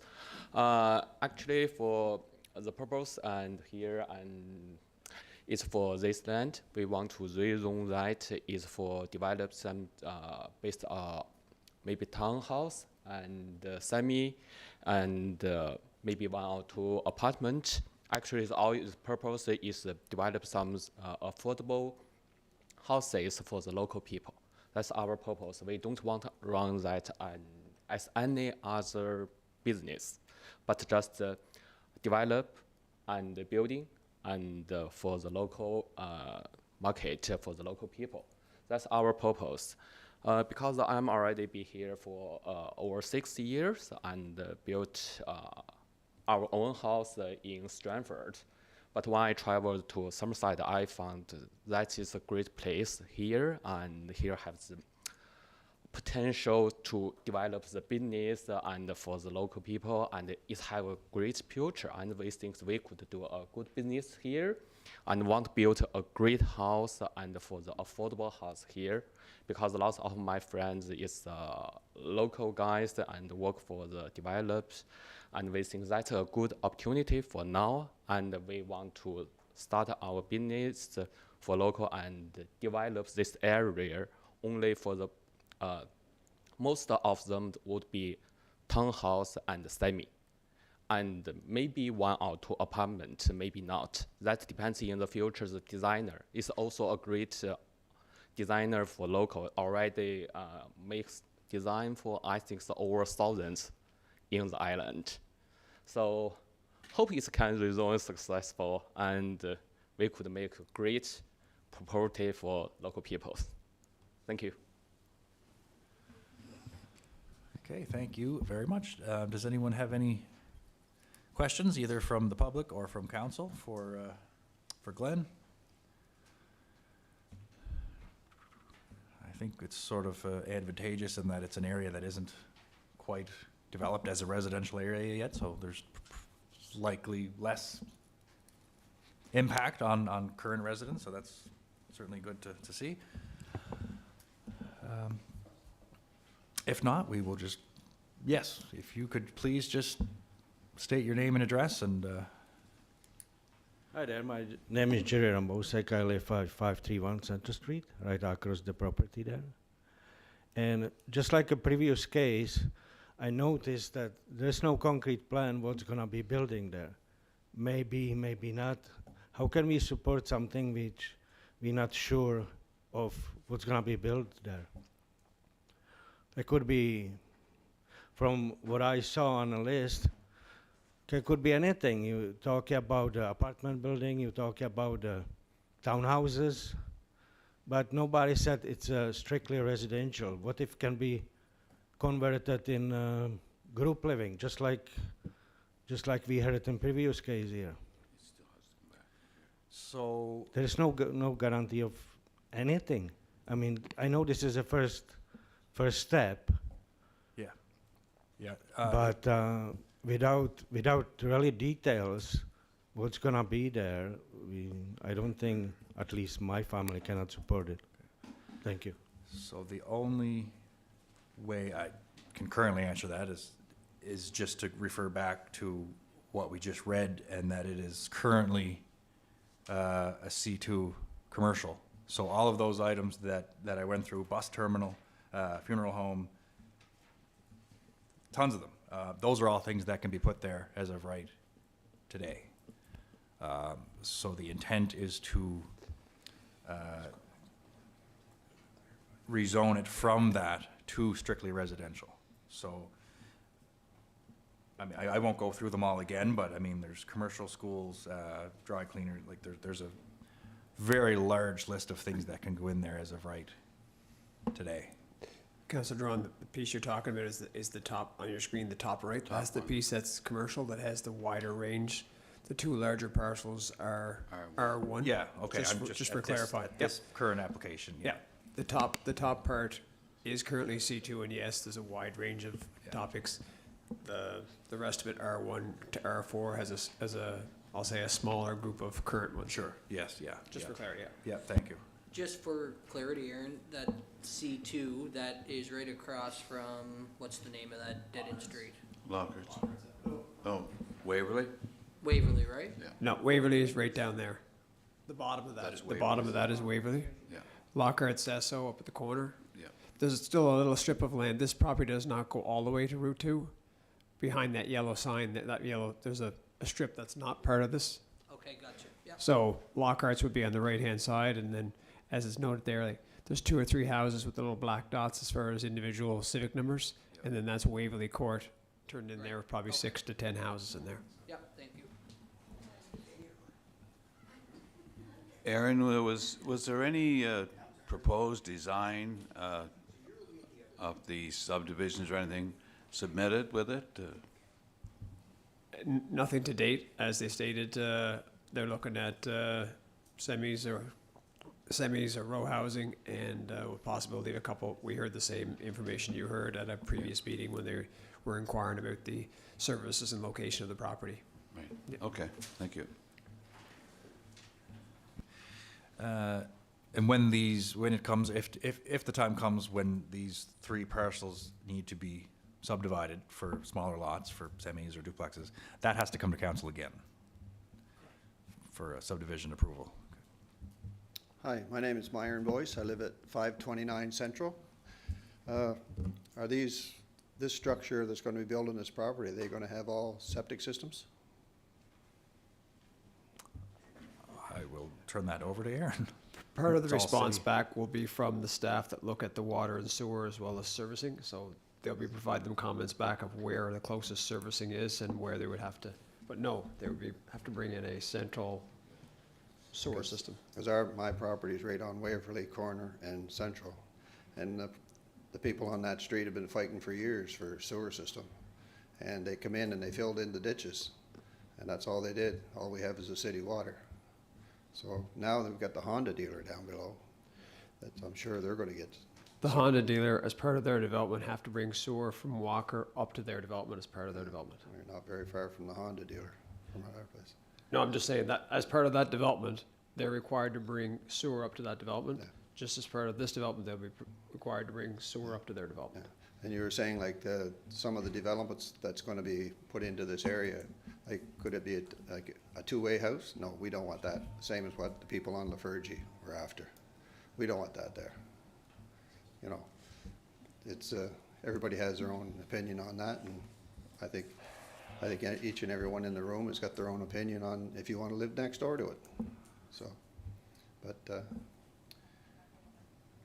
houses and apartment buildings, well, we can handle townhouses and other properties, but like apartment buildings, it's kind of takes away from your area. That's my concern.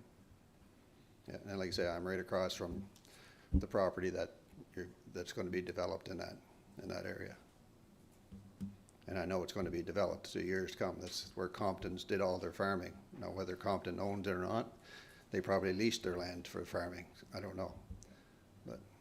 But anyway, you know, it's a future thing. It's going to be developed.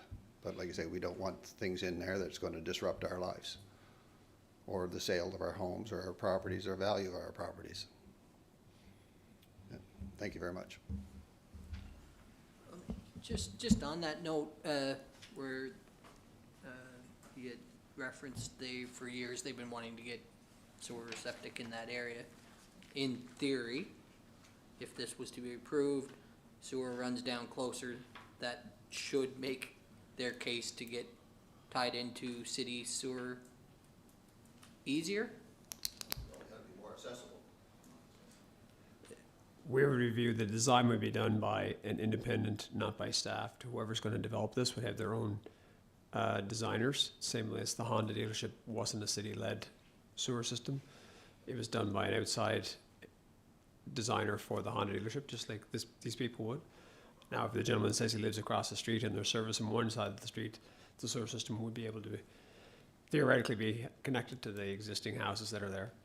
Yeah. Again, we'd have to look at how deep it is to putting it in on existing service street on Waverly. Yes, the sewer system would at least be on Central Street, would make it easier. Right now, to service Waverly, there's no sewer anywhere close to it. Like the closest it will be when Honda puts theirs in. Right, and I guess that's my point. Regardless zoning or not, whatever the thought is, but for their concern about the sewer, it coming closer to their property then would, in theory, possibly, hopefully, make it easier to connect them into the sewer. Okay. Well, your sewer system's going to be right across the road. Right. We've got no walkways.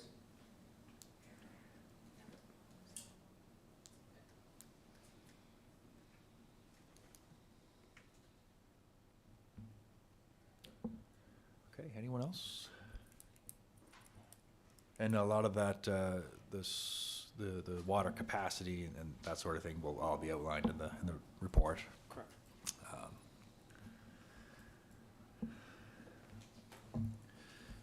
So I guess if there is nothing else, we'll just get into the planning board resolutions and all these R is, council is going to vote to bring this to the planning board meeting, so this isn't an indication of whether or not we endorse it or not. It's just part of the process. So, resolution COS 23-140, moved by myself and seconded by Councillor Adams.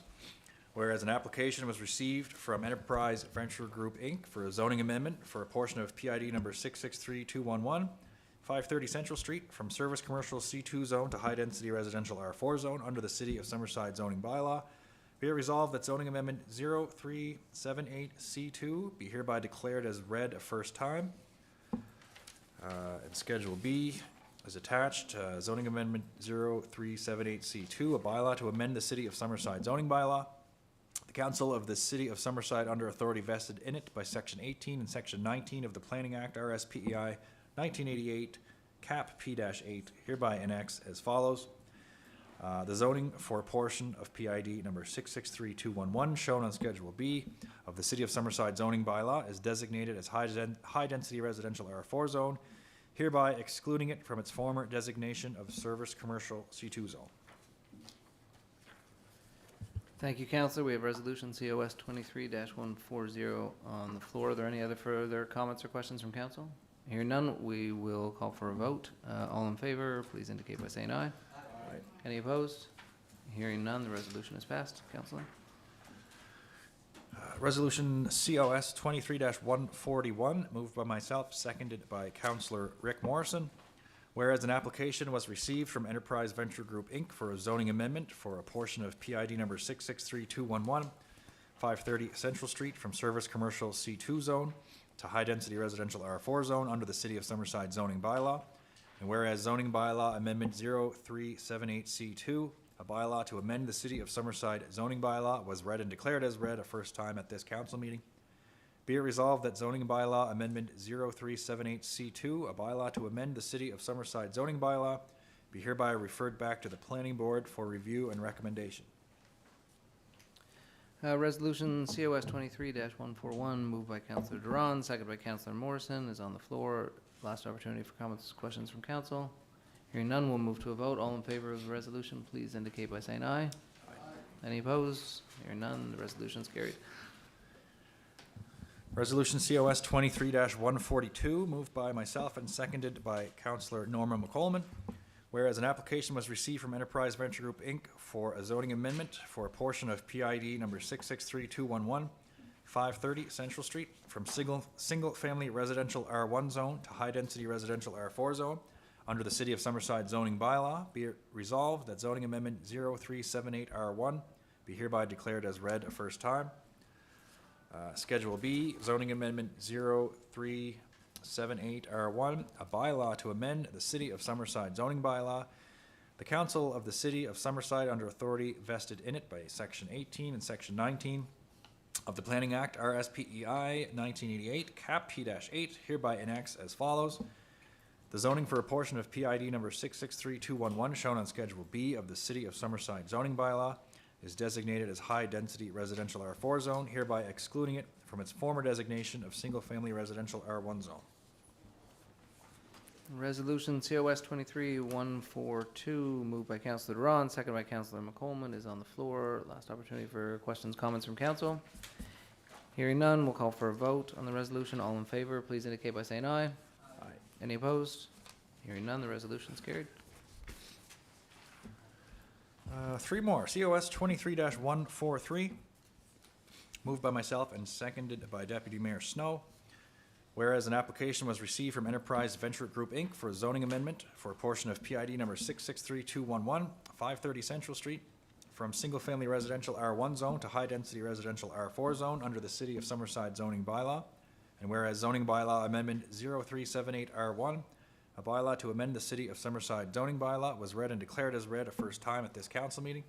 Be it resolved that zoning bylaw amendment 0378R1, a bylaw to amend the City of Summerside zoning bylaw, be hereby referred back to the planning board for review and recommendation.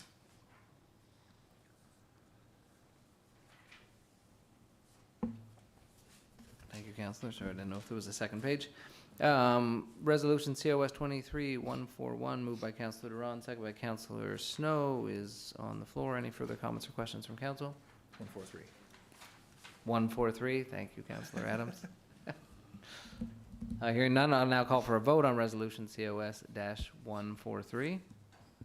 All in favor, please indicate by saying aye. Aye. Any opposed? Hearing none, the resolution is carried.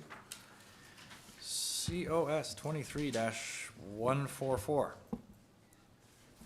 Moved by myself and seconded by Councillor Cameron. The one I can't read is always his, so I know. Okay. Whereas an application was received from Enterprise Venture Group, Inc. for a zoning amendment for a portion of PID number 663211, 383 Sherbrooke Road, from single-family residential R1 zone to high-density residential R4 zone under the City of Summerside zoning bylaw. Be it resolved that zoning amendment 0379R1 be hereby declared as read a first time. Schedule B, zoning amendment 0379R1, a bylaw to amend the City of Summerside zoning bylaw. The Council of the City of Summerside, under authority vested in it by Section 18 and Section 19 of the Planning Act, RSPEI 1988, Cap P-8, hereby enacts as follows. The zoning for a portion of PID number 663211, shown on Schedule B of the City of Summerside zoning bylaw, is designated as high-density residential R4 zone, hereby excluding it from its former designation of single-family residential R1 zone. Thank you, Councillor. Resolution COS 23-144, moved by Councillor Duran, second by Councillor Cameron, is on the floor. Any further comments or questions from council? Hearing none, we'll call for a vote. All in favor, please indicate by saying aye. Aye. Any opposed? Hearing none, the resolution is carried. And finally, Resolution COS 23-145, moved by myself and seconded by Councillor Adams. Whereas an application was received from Enterprise Venture Group, Inc. for a zoning amendment for a portion of PID number 663211, 383 Sherbrooke Road, from single-family residential R1 zone to high-density residential R4 zone under the City of Summerside zoning bylaw. And whereas zoning bylaw amendment 0379R1, a bylaw to amend the City of Summerside zoning bylaw, was read and declared as read a first time at this council meeting. Be it resolved that zoning bylaw amendment 0379R1, a bylaw to amend the City of Summerside zoning bylaw, be hereby referred back to the planning board for review and recommendation. Resolution COS 23-145, moved by Councillor Duran, second by Councillor Adams, is on the floor. Any further comments or questions from council? Hearing none, we will call for a vote. All in favor, please indicate by saying aye. Any opposed? Hearing none, resolution is carried. Thank you, Councillor. At this point, we will move on to item 5, the Mayor's Task Force on Attainable Housing Report, and I believe we have Sam is here to present. And so are a number of members of the task force. So Sam, I think you're going to come up. Is there a slide deck? Yeah, great.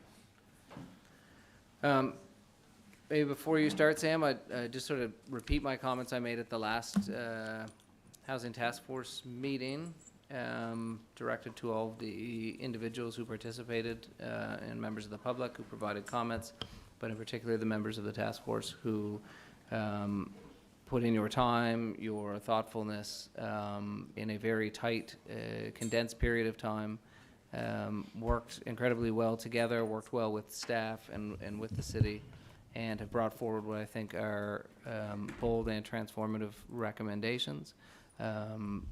I believe, at least it is my opinion, that the task force has met the mandate and exceeded it, and I really appreciate all the work that all of you have done. You have helped set the path for us as a council and as a city to address our housing crisis and continue to make sure that we have the housing people need, not just today, but in the years ahead.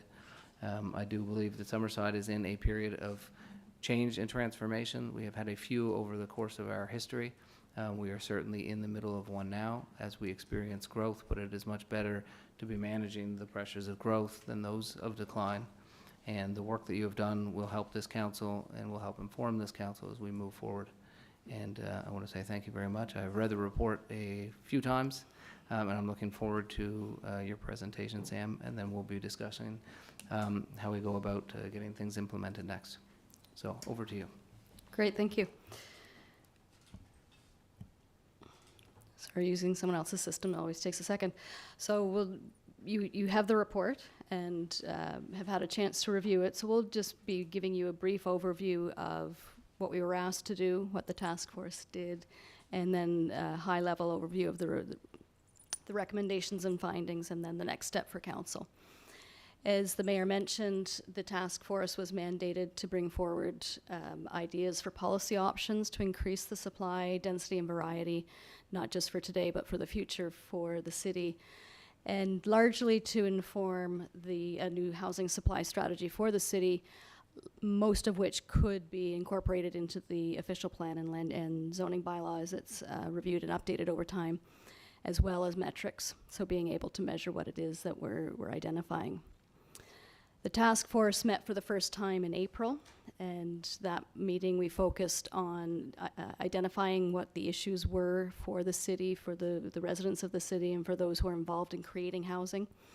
We did a bit of analysis between then and May, where we looked at trying to identify groups of solutions, and then held a public open house in August, which was quite well attended. A lot of people came, and we received some feedback from the public on the range of ideas and solutions that we had identified. We had one final group meeting where we looked at the final report, and even at that point we're identifying a few additional ideas and options for the city to explore, and then the report was submitted to council. So this is our final step, which is essentially a handover where the city will have to think about what you do with what we've recommended. The task force members included members from council as well as from the community, from private industry, from community and government as well. So we had a well-rounded group. There was a great amount of participation by all, as well as support from staff as we looked at what the city is dealing with now and into the future. The key takeaways from all of our discussions is that we know we aren't building enough homes of any type to meet the anticipated future need, and we've got a lot of the figures in the report itself. And meeting that anticipated need is not simply a matter of building more of what we've always built faster. We need to be changing the way we think about housing, housing variety, and housing supply as a whole. And to do that, the key actions that we've identified for the city involve embedding variety, mixed uses, and density into the official plan, the bylaw, and the zoning map. When we started out, our first discussions were largely about the regulatory and policy environment that the city uses to manage growth. That being said, most of the discussions about housing supply are not limited to the land use bylaw or the zoning bylaw and policy. So we did identify other areas that were less directly within the control of the city but need to be considered as part of it as well. You'll note that the regulatory and policy category looks like the smallest, only 5, but it is actually the biggest area of work, especially for the work that is within the city's control. So in that category, a lot of it tied back to the official plan, so reviewing the policies, adding policies to support density and a mix of uses, housing variety, and choice. And the city is not alone in having had their most recent plan review take place before the housing supply became such a critical issue. So as with many other municipalities, the policies don't actually speak to increasing rapidly the supply of housing. So that needs to be added. Looking at the zoning map, pre-zoning and pre-identifying the areas where you want to direct growth reduces the number of times you have to go back to the public. You have that conversation ahead of time so people have that greater certainty of what to expect over time. It also, for those who are in the business of providing housing, it provides greater certainty and it speeds up the process and reduces some of those costs that then get fed down the line to the tenants and the owners over time. At the same time, the regulations in the bylaw have built-in limits on the ability to create housing supply, whether that's the usual suspects of parking or height, floor area ratios. Sometimes are a great tool, but looking at the impact of that, sometimes it's just sheer maximum number of units that are permitted, which can actually limit the efficient use of land Even if you're trying to build smaller to make it more affordable, you end up with just a less efficient use of the property if you are limited by the number of units. Other areas that were identified were potentially reviewing the development standards, and this gets more into the infrastructure, looking at best practices and whether they remain current and what their impact on the cost of providing housing. Encouraging mixed uses, and we talked about creating complete communities where people are able to meet their needs. Largely, the more of a walkable environment, the better, especially as those who tend to be in the greatest need of housing tend to have less access to vehicles. And so being close to services and school work, all of those pieces is even more important. And looking at options like pre-approved building designs. A lot of the concerns about changes in neighborhood often are about what it'll look like and feel like. And so identifying possibly certain designs that would be pre-approved to speed the approval process, where if someone wanted to deviate from that, they'd have to go through a longer process. But all of this within the context of community discussion and engagement, all of these would have to go through the normal process. When it comes to programs and services, there are a number which would be internal, so looking at the city's processes, where they can be streamlined, where information can be shared to make the process more accessible. Looking at tools, whether it's e-permitting or otherwise, guides and tools, checklists for applicants to make that process more accessible, and looking at the urban area plan, updating that, and possibly a property tax policy. I know there's been some discussion already. When it comes to programming and supports, much of that ties back more to the province, looking at emergency and transitional housing, individual and household resilience, and seniors programming and facilities, but there are things the city can do there as well. Funding and supports about tangible projects. Actually, building is a big area for discussion, and it'll be, I think there'll be a fair amount of discussion before any decisions are made. This is where the city or the province or a partnership would be looking at either funding projects, and that's already starting, land trusts, so acquiring land to make it available for developers, or actual building. So, you know, bricks and mortar building, housing, and again, whether that's the city, which is not typical for PEI, or the province doing more of what's already underway.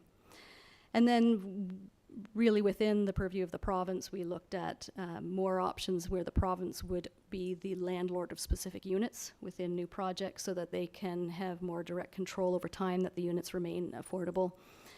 And the types of work that's already happening, so supports for social housing and housing affordability.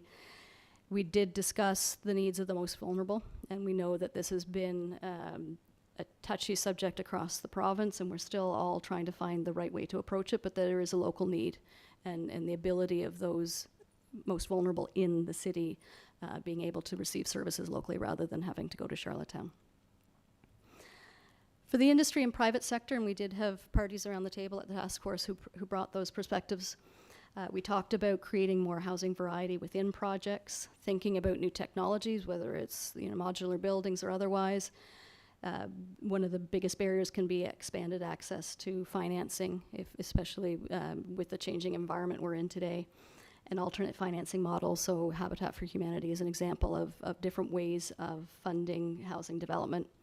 And then accessing project funding, whether it's federal or provincial, and making sure that we're all taking advantage of opportunities that exist.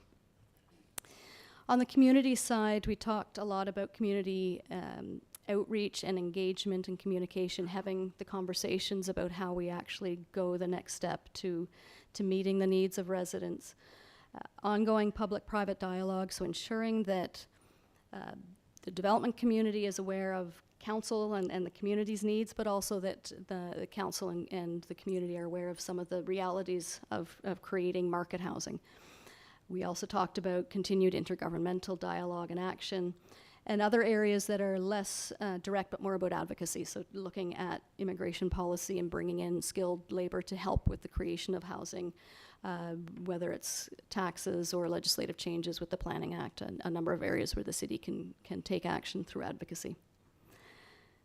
The priorities for action were, as mentioned at the outset, policy updates to the official plan, expansion of areas zoned for higher density, through a comprehensive process rather than one-offs, reviewing the bylaw for the regulatory changes, exploring opportunities for public development of housing, again, whether it's through the city, the province, public-private partnerships, however that looks, and the ongoing engagement in intergovernmental dialogue and broader access to funding support. So those are the sort of the areas where the most impact are seen to be felt, or where the greatest opportunity lies.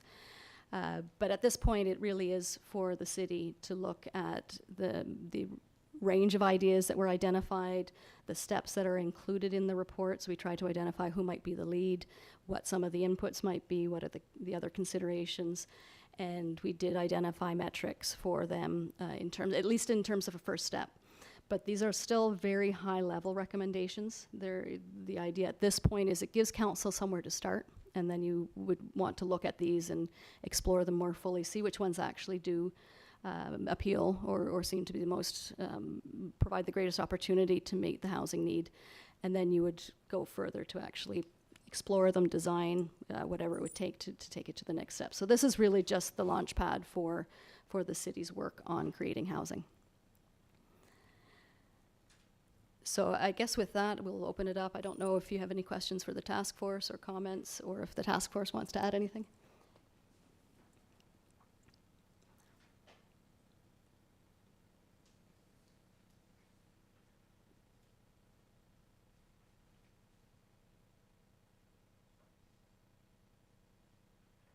I know it is a lot to take in at once too, Sam. And there's, I know it's only 30 pages, but there's a lot of small font in here as well. So there's a lot to unpack. I guess, and as I said, there's so many of the conversations that we've heard and the potential solutions that are floating out there that different municipalities are looking at are in here. And you're absolutely right. The next step is for us as council to take the report, and I think the most important step is to always look at this as two phases, two projects. The first project is done, and that has been your work, and now we start a second project, which is the review and implementation phase. And I've made a commitment to you and to all members that this isn't going to be a report that ends up on a shelf, but this is going to be, this will inform our housing supply strategy that will be integrated into our official plan. I hope that maybe today we can direct staff to start putting together the implementation team and come back to council with how we're going to get started on this. I know we will begin our official plan review, so this is all lining up quite well in the early new year. I guess I just have one general question as well, so maybe people think if they have any others. Sam, one of the conversations that we hear a lot about is the need for missing middle for housing. Can you just touch on some of the things that the task force discussed around how we create more housing in that space? So missing middle is typically anything that's more than 2 units up to 4 stories. So in many ways it is the typical type of housing available in PEI. We don't tend to have the high rises that you see in larger centers. So they're trying to fill in the middle. We're just trying to do more of that. And that's everything from semi-detached and duplexes to apartments, townhouses, and everything in between. So when we think about the plan policies and the bylaw standards and what uses are permitted where, the missing middle is the way of meeting that gap, whether it's new households, young families starting out, newcomers, people who are seeking either to downsize or upsize, need more space. The biggest piece of this is that people need choice. They need options, and some people are underhoused and some are overhoused. And so ensuring that the bylaw and the policies of the plan promote variety, and ideally, not always in every place, but at least where you can age in place. You're not having to move entirely around the city as you have different housing needs at different stages in your life. So it would be looking at the policies to ensure that that's promoted. And as you mentioned, most municipalities are struggling with this right now, and one of the biggest aspects they're looking at is increasing whether you call it gentle density, which I know some people find a amorphous term, but trying to find ways to integrate, especially on the lower end of the missing middle, into neighborhoods, into so that you're not segregating different uses.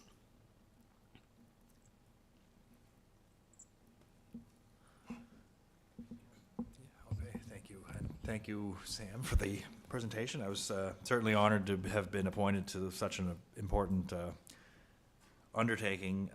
There's certainly a broad range of short-term and long-term recommendations that came of the last few months. Some of those short-term recommendations we've actually already kind of started as a council discussing and directing staff to implement. So I just look forward to seeing certainly some of those short-term goals come to fruition rather quickly, but also it's kind of exciting to see some of those long-term visions start to be processed as well. So it's glad to be a part of it, and certainly now that it's done, really cool to see what came of it beginning to become reality. It's quite a process. It was very time intensive. Time intense, certainly probably for others more than myself, because as Councillor McDougall and I both sat on we were there mostly to listen and contribute where we can, but there were so many experts and professionals, some of who are here tonight, that really had some substance to contribute to help us hopefully make some of those decisions. So thank you to everybody that was on the task force for allowing us to easily or more easily be able to make some of these important decisions. So, and thank you for your time commitment throughout the whole thing as well. Everything's been presented so easily and accurately. I know it took a lot of work to put together, so thanks very much. Thank you.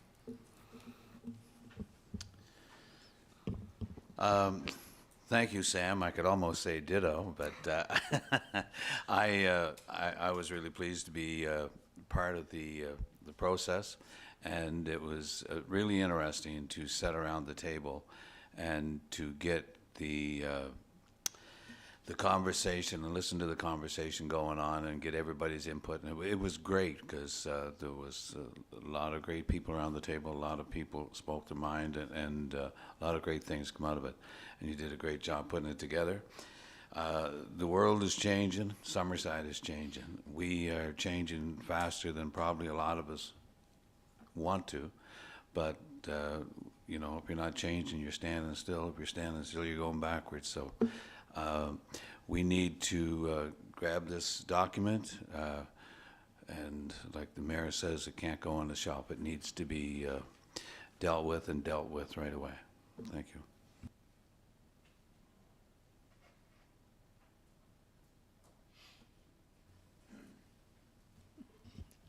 Sam and everybody that took part on the task force, thank you. A great job in giving us the information. I guess my one very important takeaway for me as one councillor that serves the residents, I think it's really, really valuable information, but I guess I look for teachable moments, like how to break that down so that our residents can see the importance of the way that the city is trying to look at the many housing needs, and that it's affordable, and that everybody has a roof over their head, those kinds of things. And when we go through meetings, say for example that we did earlier tonight, sometimes you run into resistance as far as people may not want to see something happening, but we know for the greater good that sometimes there is a need for a certain kind of housing for people.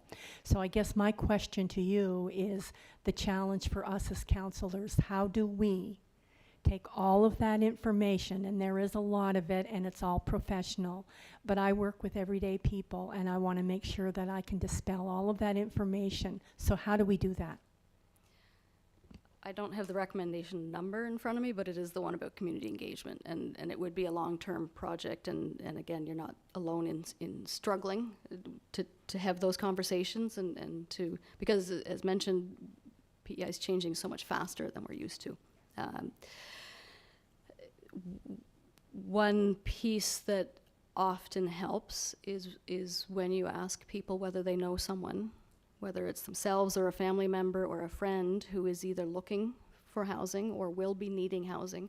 Whether you're, I'm a parent of children who at some point will be leaving home, right? And where will they go? And everybody, when they stop to think about it, usually has a story like that or an experience.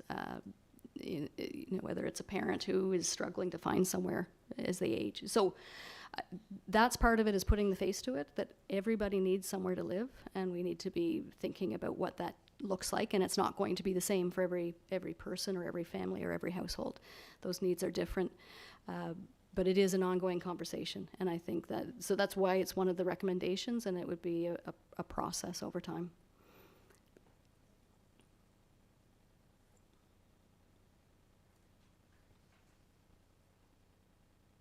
Any other questions or comments from council? Yeah, I think Sam did ask, but any members of the committee have anything they want to share or say? They may be all talked out, Bruce. Right. Thank you, Sam. As I said, we will get an implementation team together.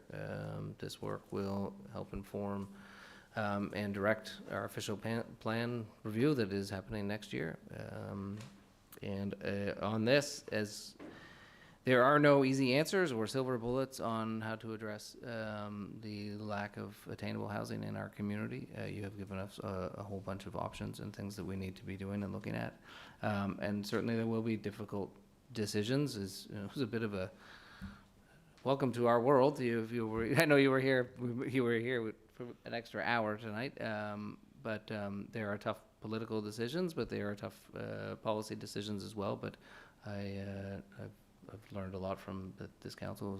Is a strong group and understands, as Councillor McColman said, that the focus is on the greater good and making sure our residents have a good quality of life, not just tomorrow, but into the years ahead. And we need to keep that big picture vision in place. So thank you, all of you. I think you are staying for the next item as well, Sam. So we're kind of rolling in. We've got your task force report, and now we're starting some of the implementation piece as well, with the Housing Accelerator Fund. And I don't know if you want to just carry through into that conversation as well. I can do that.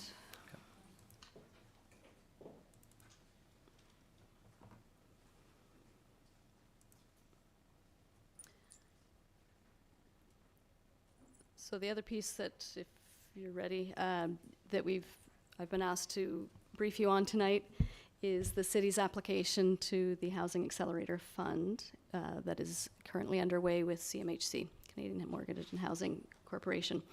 So the fund, and there's been a fair amount of coverage, I think, in the media about this, is about driving transformational change and creating conditions for more housing supply. So it's all on the same vein of the work of the task force. And the fund is intended to provide money to incentivize applicants to commit to change and show progress on commitments, and these are CMHC's words. The program has 4 main objectives: creating more supply of housing faster at an accelerated rate, and sometimes that's looking at the approval process, supporting development of complete communities, walkability, diversity of land uses, all of those components, supporting the development of affordable, inclusive, equitable, and diverse communities by providing housing across the entire housing spectrum. So again, what we were just talking about choice and options, and supporting development of low carbon and climate resilient communities. So those are the components that had to be built into any application. The city fit into the large and urban community category of communities of more than 10,000 people. The requirements under the program, the community had to commit to housing supply growth target that increases the annual rate of growth by 10%. So to be considered as part of this program, that you had to be able to demonstrate that you're actually, the initiatives would increase the amount of housing that would be created. Each application had to feature an action plan with at least 7 initiatives, and there are 10 in the city's application. And there was a requirement in any application that there be a housing needs assessment report, and the city had already undertaken that. There will be a requirement in order to move forward to the funding stage, if the city's successful, in getting support from council. And so this has not, council is aware of the process and the conversations, but there would be a point before anything is ever signed where there would have to be a formal approval by council to move forward with this. And there are periodic reporting requirements, and the funding is tied to actually demonstrating that you're actually achieving the outcomes that you're setting aside, or that you're trying to meet. It is competitive, and as we're hearing, it's become even more competitive, I think, than anyone expected. I think what's been reported is it's oversubscribed in the sense that everybody's trying to take advantage of this, which means that a successful package needs to be even more ambitious than we might have ever thought. But they also have to be realistic and achievable. So the focus, as I mentioned with those objectives, is the missing middle housing, the 2 units up to 4 stories, multi-unit apartments, and so there are some exceptions, and affordable housing units and climate resiliency. So those were the components we thought about in putting together the application with the city. And I'll mention that I have 2 other colleagues who were involved in this as well. So the city's submission included, as I said, 10 applications. One is about looking at your residential land supply, and that's making sure that you've got a really good handle on the amount of land you've got already designated for different uses, and what that means for growth over time, and whether you have that right combination largely through zoning. There is a package about accessory dwelling units, floodplain, missing middle, so I'll go through these in a tiny bit more detail. And the overall funding request was for $5.5 million. It is a 3-year time frame that you have to show the success of the initiatives. So without the half funding, the city is projecting to create 95 single detached dwellings, 390 units that would fit into that missing middle category, and 60 apartment units in multi-unit development. With half, so with the initiatives that have been identified, that would increase the anticipated housing units over 3 years to 151 units. So 511 of the missing middle, more or less the same on the single detached because the half is not funded, is not directed at the single detached component of housing, and 90 apartment units instead of 60. And it's anticipated that at least 44 of those would be in the affordable category. The minister has been communicating with municipalities across the country who have been applying to the fund, and we know that the city has had extensive conversations back and forth.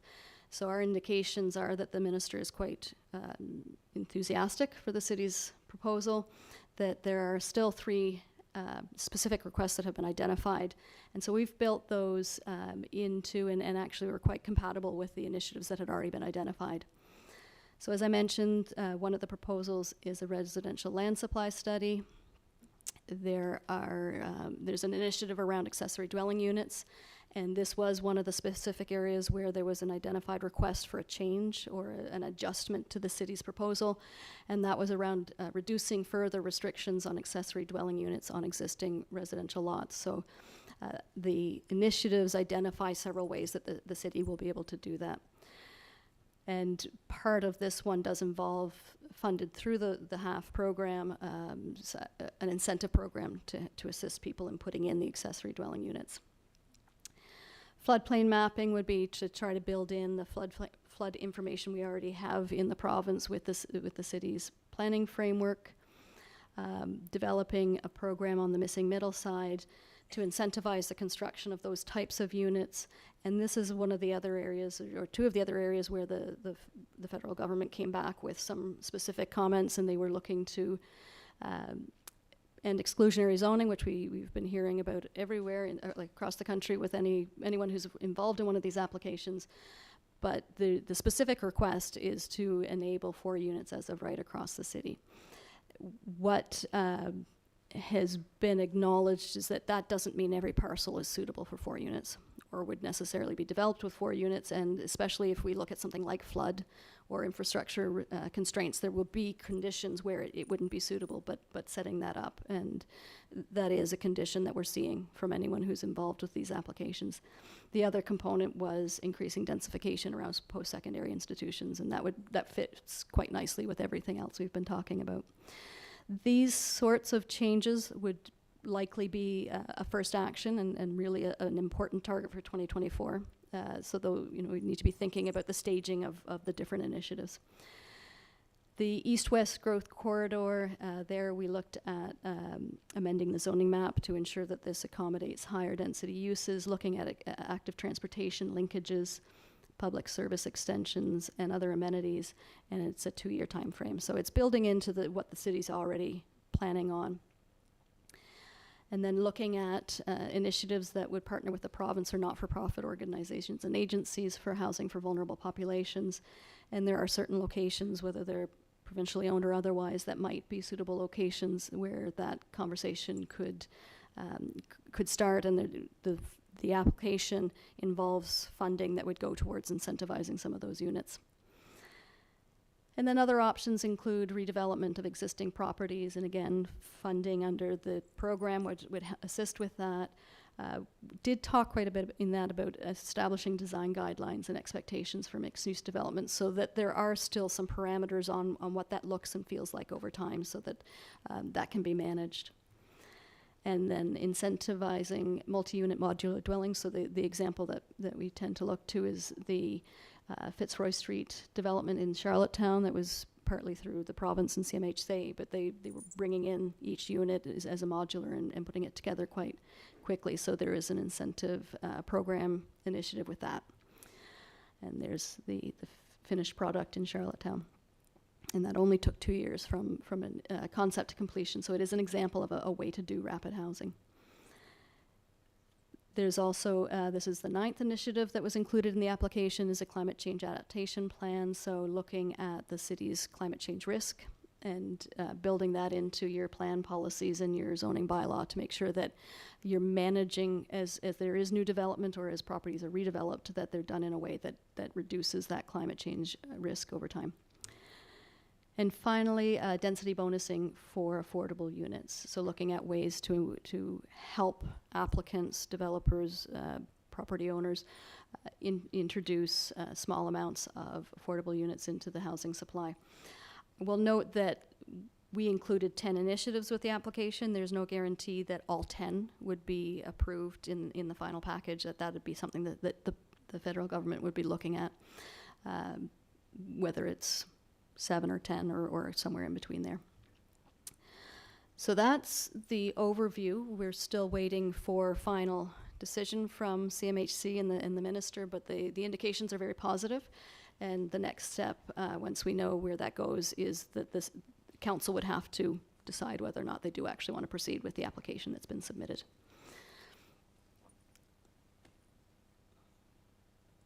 Thank you, Sam. Yeah, it is awesome, isn't it? And you did mention, I do have the letter that was in the package from the minister with respect to some of the additional measures that you identified here. And I think one of the things as well to take note of is, which should be coming clear, is that there's a number of things we've already started moving on.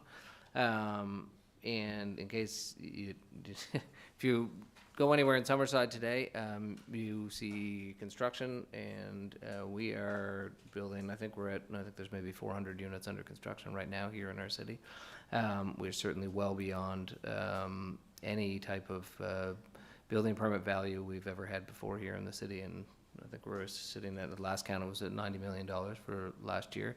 So there is a lot of activity happening. There are a lot of units being built. There's a lot of housing being built. It does take time, and it takes years in some cases. And hopefully that we can take the momentum that we've got now to get to that target that you have set out for us, and this will certainly help get us down that road. The work that has been ongoing, whether it's with the task force or with actions by the city to date, and has not gone unnoticed. And I would just mention in the minister's letter here, the minister did say that you're committed to ensuring that housing is available for all the people that you represent, that your advocacy for Summerside and leadership in solving Canada's housing crisis has not gone unnoticed, that they want to work with us and to recognize this leadership to see where they can help bolster the initiatives that we are currently undertaking. So we certainly are lined up, and it feels like it is all coming together, and I'm really looking forward to understanding from staff at least how how all these approval pieces all fit together, but that's way beyond my pay grade. But I'm sure we'll be hearing very shortly because we want to get going. Any other questions, comments from council about any of the materials in there, any of the information? Great, thank you. Great, thank you very much. Really appreciate it.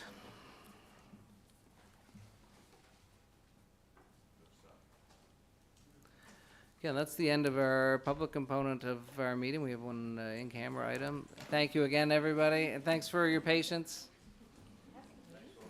and spending the evening with us. Take care.